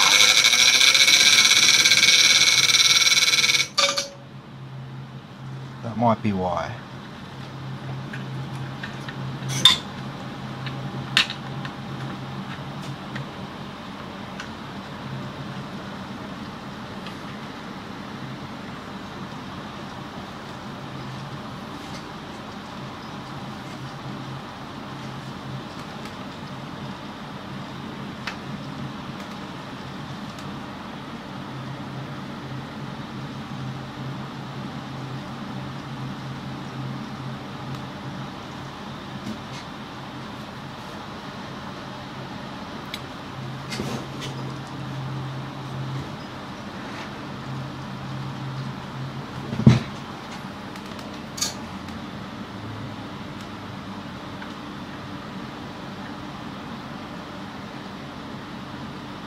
Okay, so why aren't we getting the post?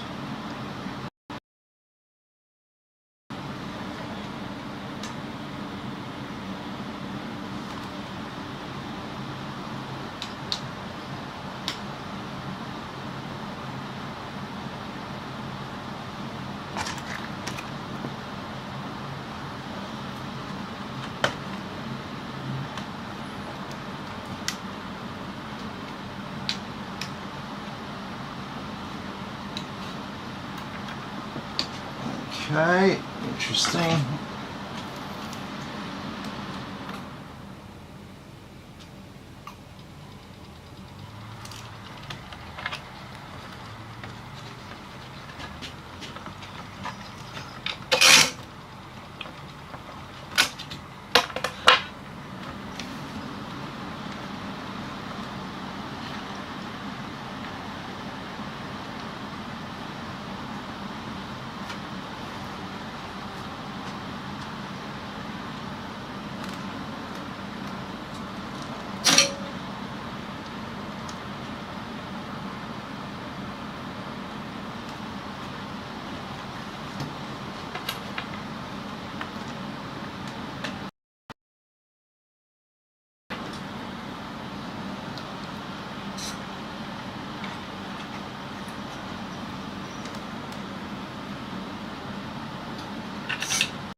Okay.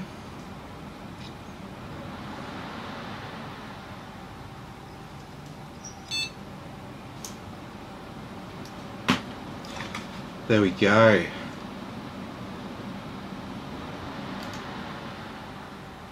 So you can't see the screen.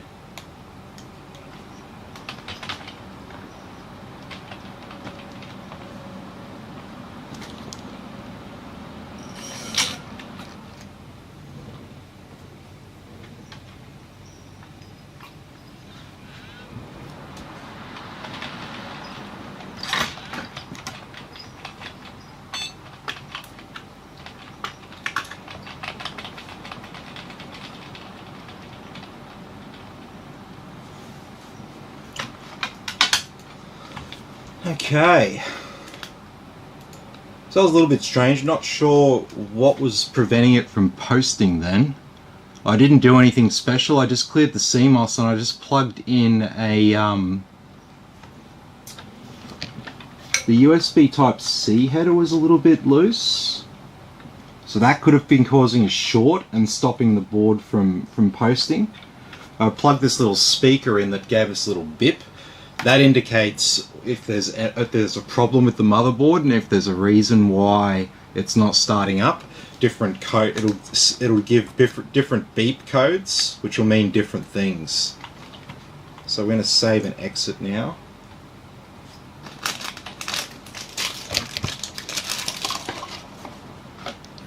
Oh, some RGB we haven't hooked up.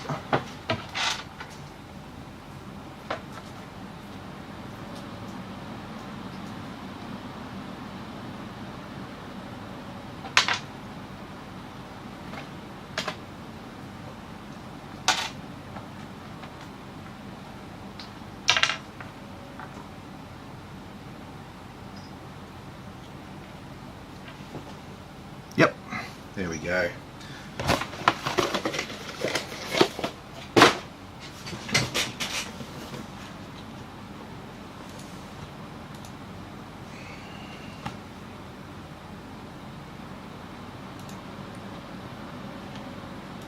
I'll just get this started off.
Oh, she's heavy.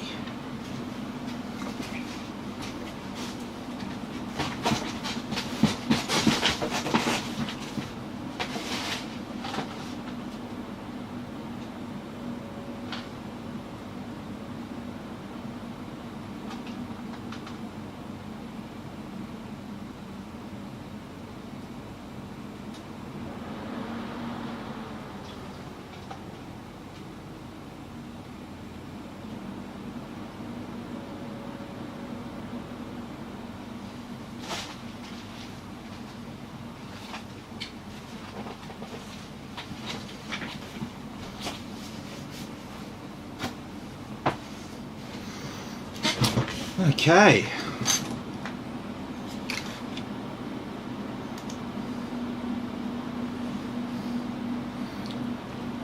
Yeah, it's looking pretty good, Nick. Yeah, I really don't mind this case. Almost makes me want to give up my case, but nah, I like my case.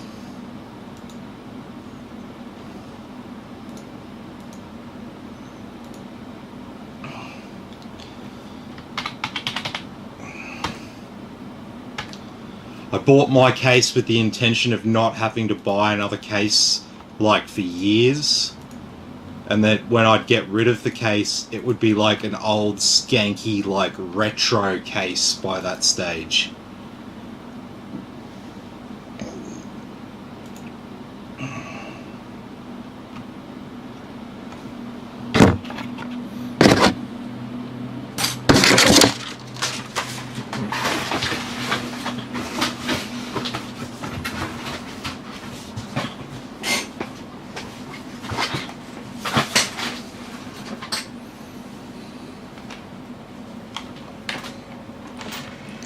And so if you're wondering why it's orange, that's the default Aorus color.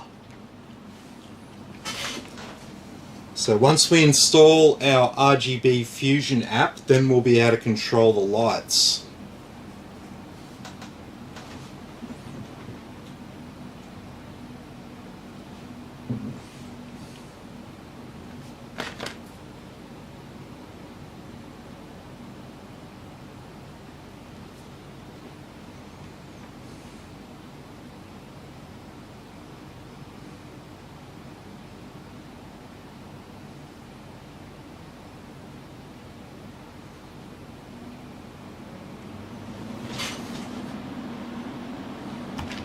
Okay, let's just tidy all this up a bit.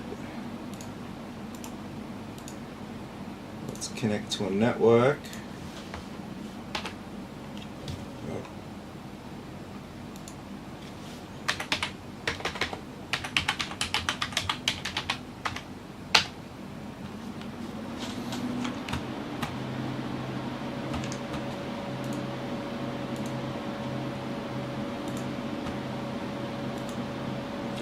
Alrighty, get those Windows updates going on.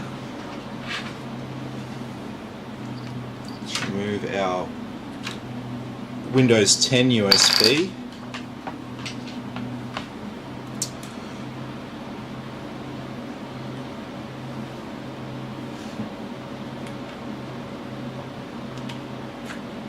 Oh, it's the fourth month now. I just realised that we should be due for another major Windows update. Yeah, it's looking all right, man. I'll send you some photos of the RGB extenders on the graphics card. It's just the orientation of the power ports out there makes it go on a little bit of a weird angle. I think it'll still look all right, but you can tell me if you like it or not, and if you don't like it, I'll just refund you for the cable extenders there. I'll use them in another build. That won't be a problem.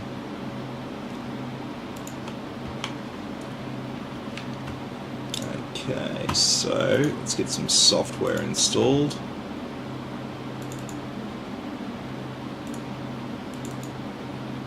Actually, we'll get some custom desktop icons going on so we can keep our desktop organized. Games folder, applications folder, my computer.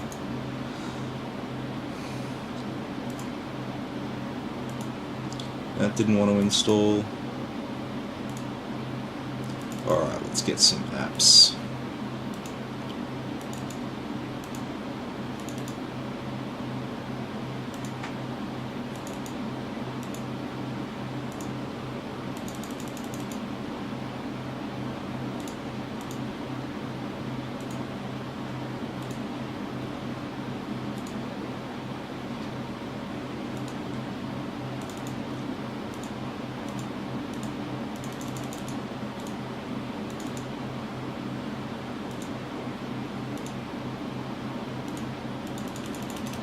Alright, so these are just some apps that I always install on every computer. So these are just like diagnostic apps. Obviously this is a gaming client. This is a stress test app.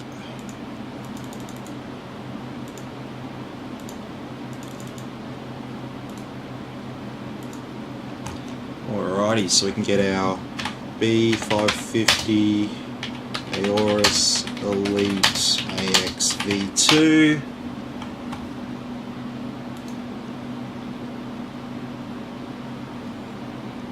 And we will grab just what we need.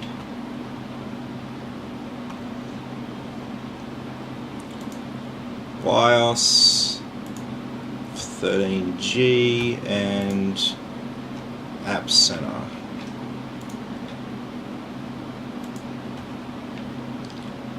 Okay. So GeForce Experience. Hardware monitor.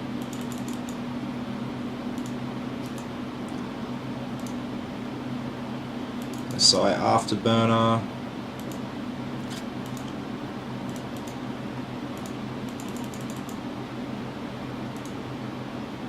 Origin if it wants to. No, not yet.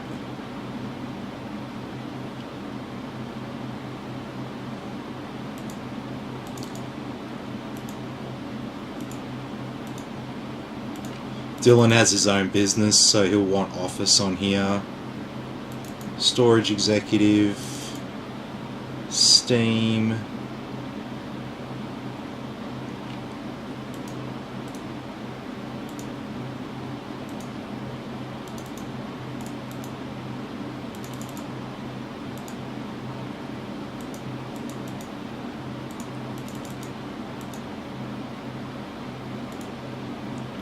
Yep.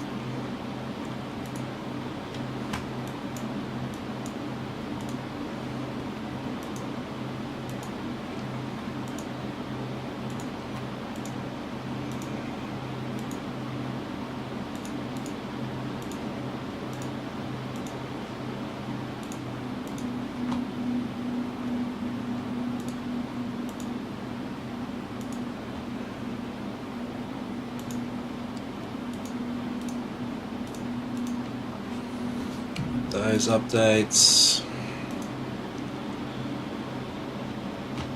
GeForce Experience is installed.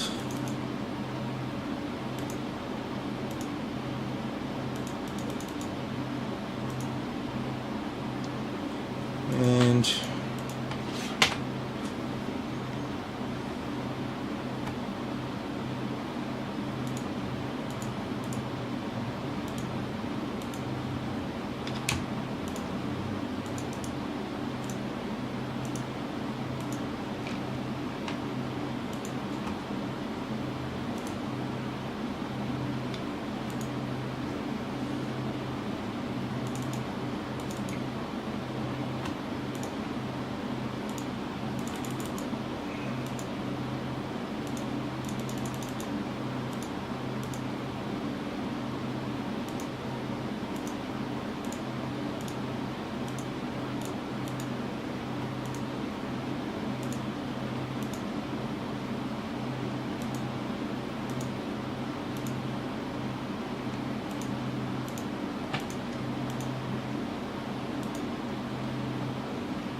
Okay, that's done. Let's get App Center going on.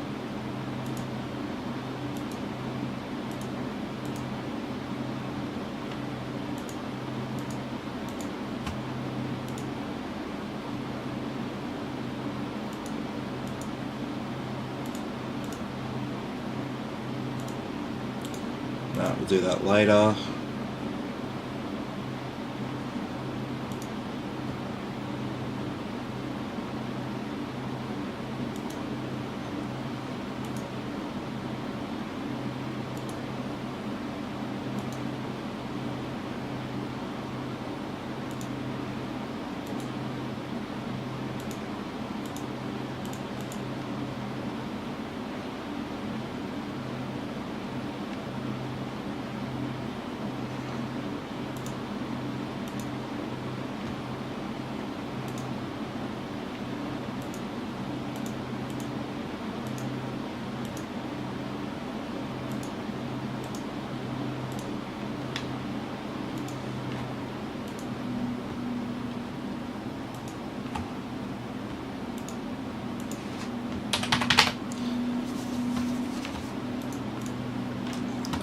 Okay.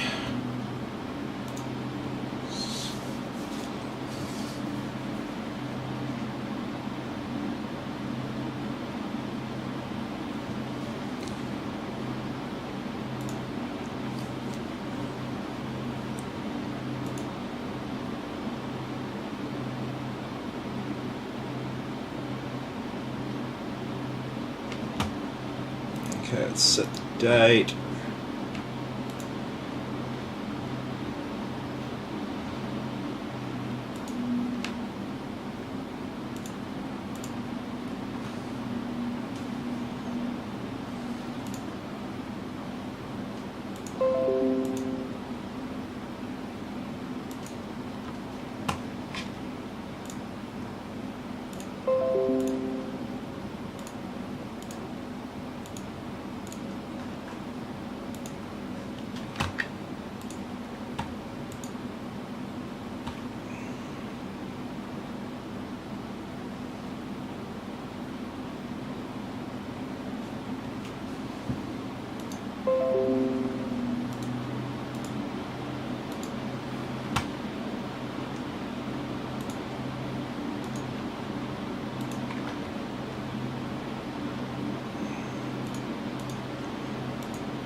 Alrighty, let's let them run through.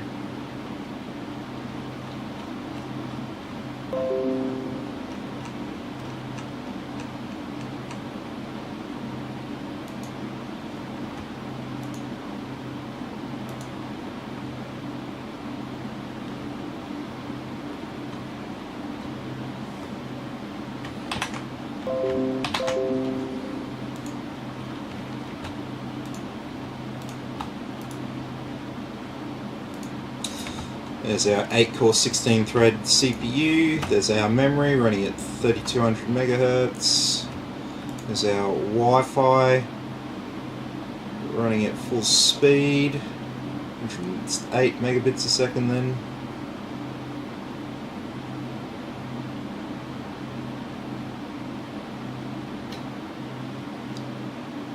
Yeah, so Dillon, yeah, don't worry about the RGB, the colors on it. This is just the Aorus default settings because we haven't got any software installed. Because Aorus's color is orange, so they make all their lights orange by default. So once we install this app down here, RGB Fusion, that'll enable us to do whatever we want with the lights. And so I hooked up the strips and the fans on two different lines, so you can control them differently. So all the fans and the cooler will be controlled separately. Then you can control the RAM separately, and then you can control the RGB strips separately. So you can do whatever you want.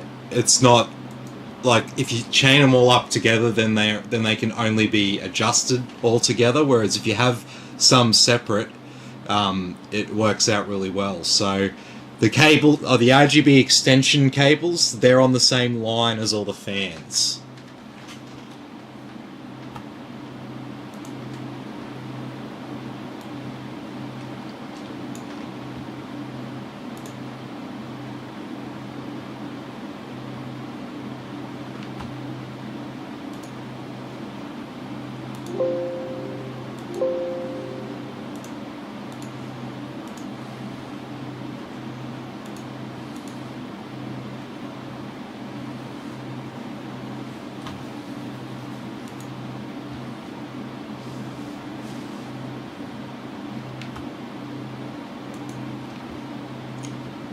This is nearly done.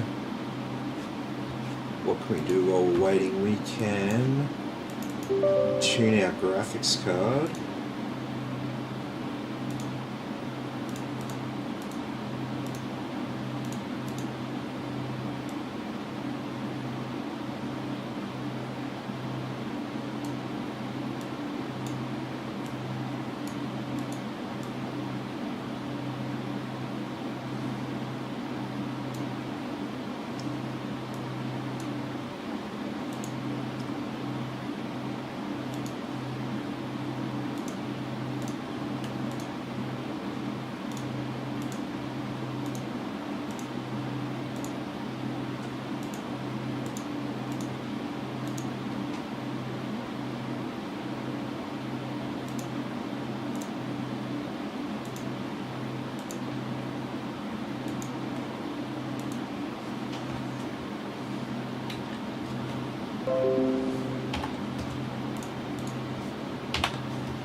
So Mick says there's always something, but I'm not sure what he's talking about.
Okay.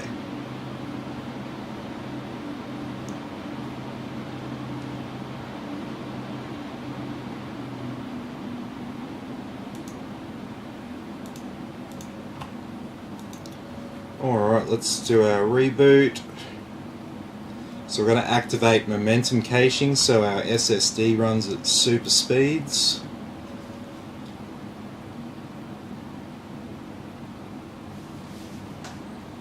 Yep.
Yeah, no, so I usually install all these apps just in case, like, so if you have some sort of a problem and you're down in Tassie and I'm up in Queensland, I might have to help you remotely. And so if I install these apps on the computer, then I can just get you to go into it and then you can tell me what it's saying and then it can tell me key information that I need to know. You know, like you might say, oh, it's overheating in a game or something like that, and or it's my frame rate's dropping in a game, and I'll be like, well, that could be anything. So I'll get you to open up hardware monitor, and I'll get you to game while this app's running in the background, because this is just going to log all of your temperatures, powers, and resource consumption for all of your devices that are connected to the motherboard. So I'll get you just to leave this open and just to see how everything's running.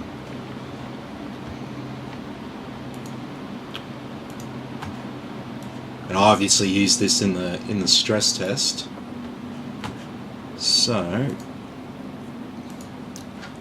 I think we're nearly done with Windows updates, but there's always some cumulative updates, and I think there's one that there's an error on at the moment and it's not installing.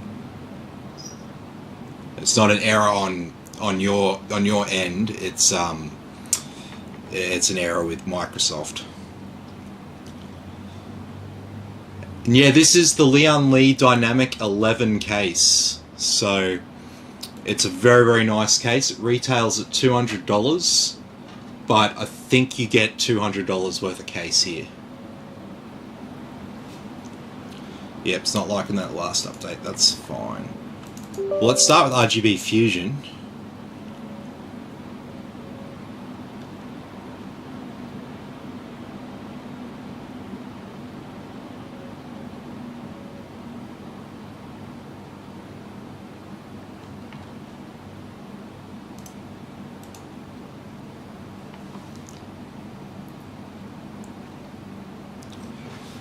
Alrighty, so RGB Fusion's put everything onto so yeah, we'll go with that, and we've got digital up here. We can put that on digital wave, and we can put digital down here onto digital wave. Or we can go digital G.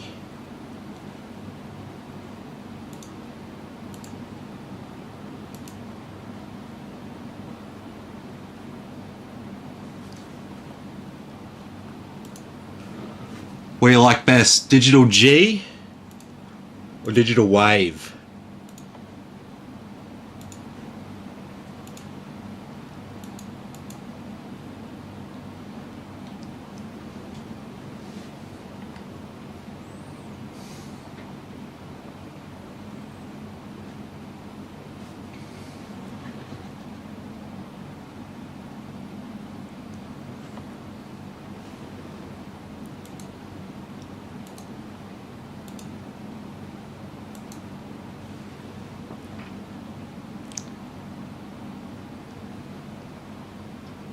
Wave. Yep. Put on wave. Yeah, that's on wave. Alright, sweet, we'll apply that. And there we go. So that's looking pretty sweet. How does that look on camera? I'm going to pull up the screen. Oh yeah. Not too shabby. That RGB strip's not stuck down there, but I'll fix that. Okay, well this is always a good part of the night when we've like installed everything. So we'll just tidy up this desktop. So we'll put all these gaming apps into games. Oh, and there's a couple that didn't install. We'll get them installed.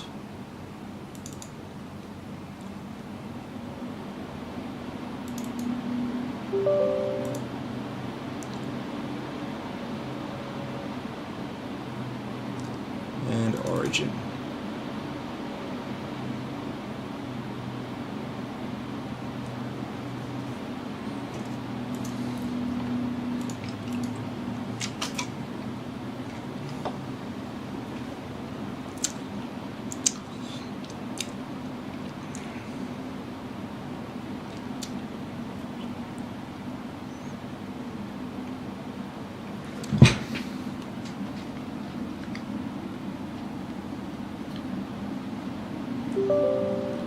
Yeah, it's looking pretty good. Just got to tidy up the cable management there, pretty much, which I will do. I did a video on the other one, on the other white Lian Li case that's very similar to this with the 3090 and all that in it. I did a follow up on that to show people what I do, because they see me build them here and then I sort of stress test them. When I start the stress test, I usually finish off the video. But what I also do, before I pack it up for shipping, I go through and I make some final adjustments, and normally my wife takes a heap of really pretty photos of everything. Okay, so they are installed.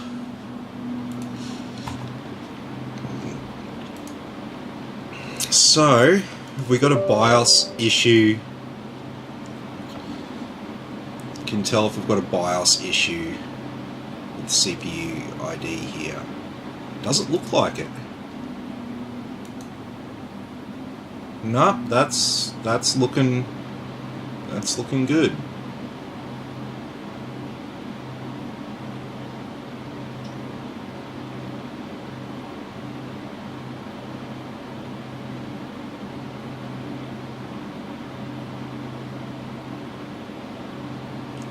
There we go.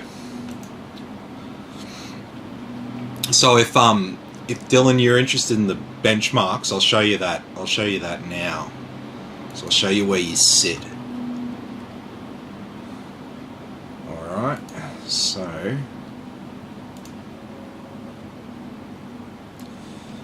here's your single-threaded results. So at 667, you are significantly ahead of any other chip. That's what I was saying about Ryzen 5000 being like the best CPUs that you can get for gaming. Because look at that single-threaded performance. Because the thing with games is games and frame rate in games is dependent upon high clock speeds and high per core in performance. So it doesn't matter if you've got 100,000 cores. If each of those cores are running at low speeds and they're low performance, then you're going to get crap gaming performance. Number of cores is irrelevant for gaming. It's all about this single-threaded result, because this is how much work a single core on your CPU is capable of doing. Because a game's probably only going to leverage 4 cores during gameplay. Overall, the CPU will balance that load. If it's got multiple cores, it'll balance that workload differently across different numbers of cores. But in general, the game will utilize a single core, and that will be the determining factor in your performance. So as you can see here, for single thread, no issues. Nothing's coming close. So yeah, that's what I mean about Ryzen 5000 series SKUs. They're all the same pretty much. They're all up here at about the 650, depending on how you're running it. And if we look for like for like comparison here, so this is 8-core 16 thread results. So if you compare you to like a 9900 KS, which is pretty similar to what I've got in mine, so you can see the difference there. But I did a video today on the i3 10105F, and I mentioned how the Ryzen 5800X is more expensive than the i9 10900KF. It's not as the 10900KF isn't as good at single core performance, but the 10900KF has 10 cores and 20 threads. So when it comes to multi-core, it's ahead of the 5800X. But that doesn't matter for gaming. That matters if you want to render a video as fast as possible. So for gaming, it's all about this number here. For other workloads that leverage multiple cores, it's about this result here. And if you look at apples for apples comparison, the 5800X is pretty much the best 8-core 16-thread CPU that you can get. It's not pretty much, it is the best 8-core 16-thread CPU you can get. So that's sort of the CPU side of things, right? If we were to have a look, we'll do some stuff for the graphics card now. So let's run. Alrighty. So what we're going to do here, we're going to run this bench test. We're going to run it on like low settings, and then we're going to run it at like 4K, and then we're going to run it at 8K, and we're going to see what the performance is like. So I think I've got everything set up. Is there some shit we didn't install here?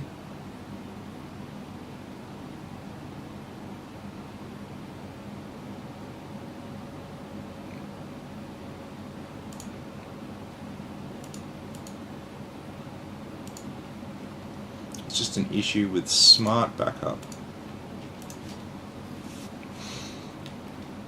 Okay, that's all good.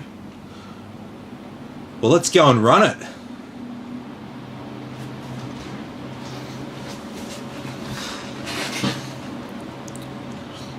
And so yeah, you've got the stats nice and clear in the left-hand corner of the screen.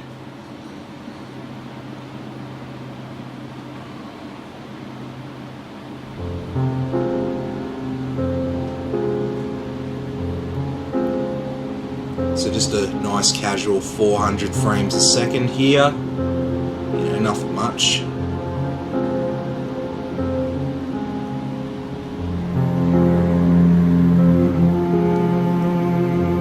Oh yeah, any prizes for what's that value meant to represent?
Alrighty, so there's the results there, and so now let's run it at 4K. So this is more what this graphics card's built for.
Alrighty, so there's those 4K results there, so still absolutely awesome, but we'll give it a real test now. We'll do 8K. But one thing I want to do before we run that, I want to turn our fans up.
Okay, should be back now.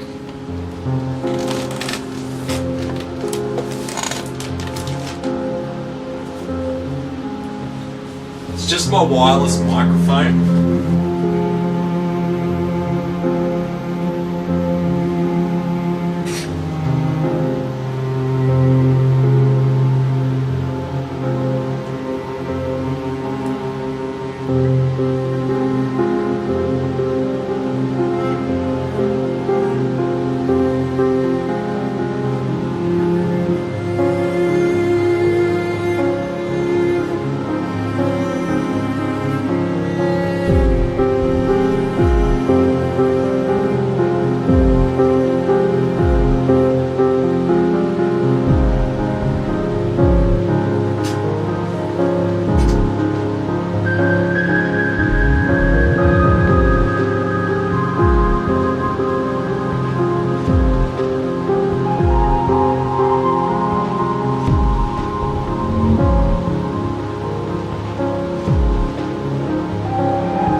Alrighty.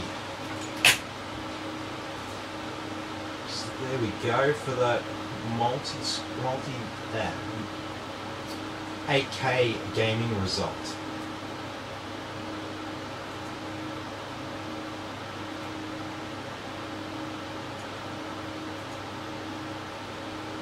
Alright, so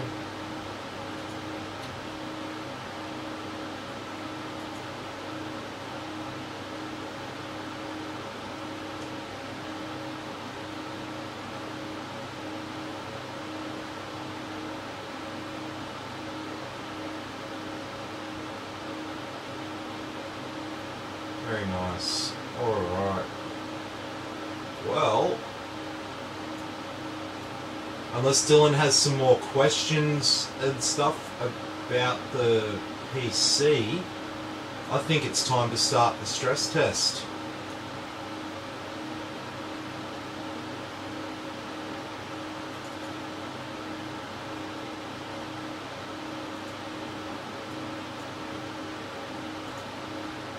That's really weird. Blizzard didn't install it.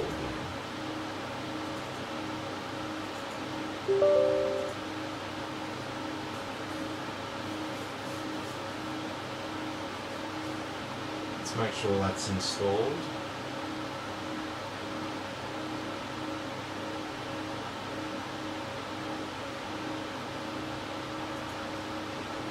Okay, so it just didn't create a desktop icon.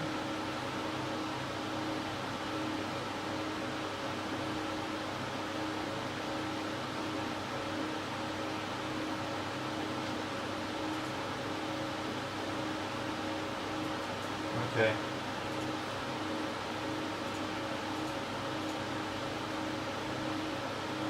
It's definitely not there.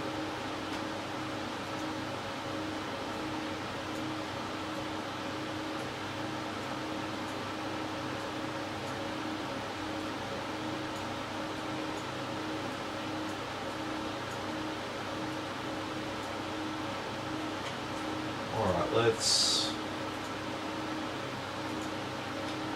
just reboot.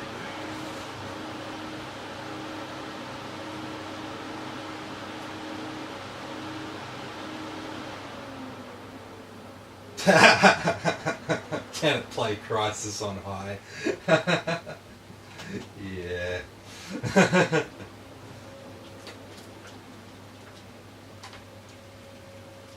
Yeah, it'll play Flight Simulator 2020 on high. That's the new Crisis, they say. Okay, so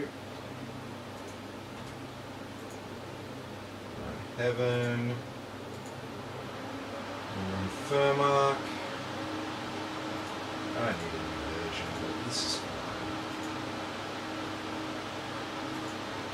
fine. Alright, so caution, Firmark is a very GPU intensive application. You may need you may experience instability or system shutdown. Do the burn-in test at your own risk.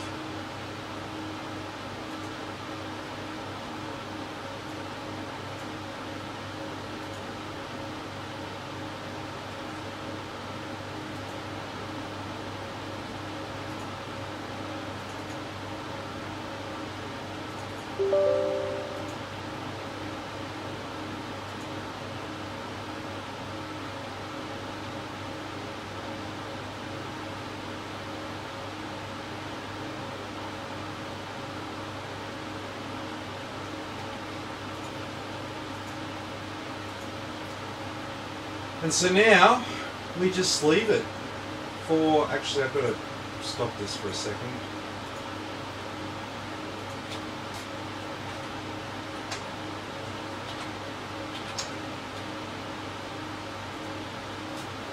Start it for a 90-minute run, advanced benchmark, custom 90, start that off. Firmark open as well, and we're logging our temperatures.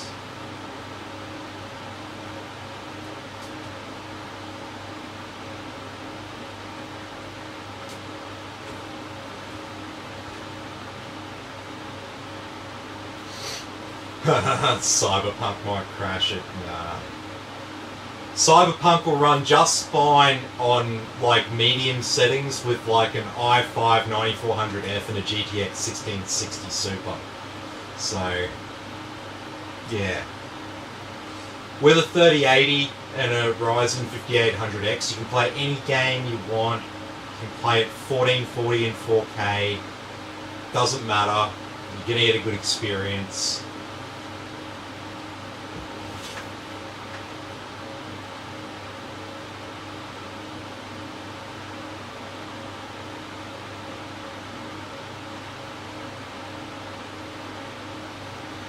And so this is it. This is just, we just sit here and wait for this to do its thing. And that's pretty much it. I just run this for a couple of hours, make sure nothing's overheating. And yeah, then I'm happy to send it off to a customer. The reason I do all this shit is because I send off PCs nationwide, and if I'm in Queensland and customers interstate, I got to make sure that things are right before I ship them off. I can't ship off a PC and then get a call back going, oh, it's all not working right. I got to be sure that everything's sweet. And so that's why we do this.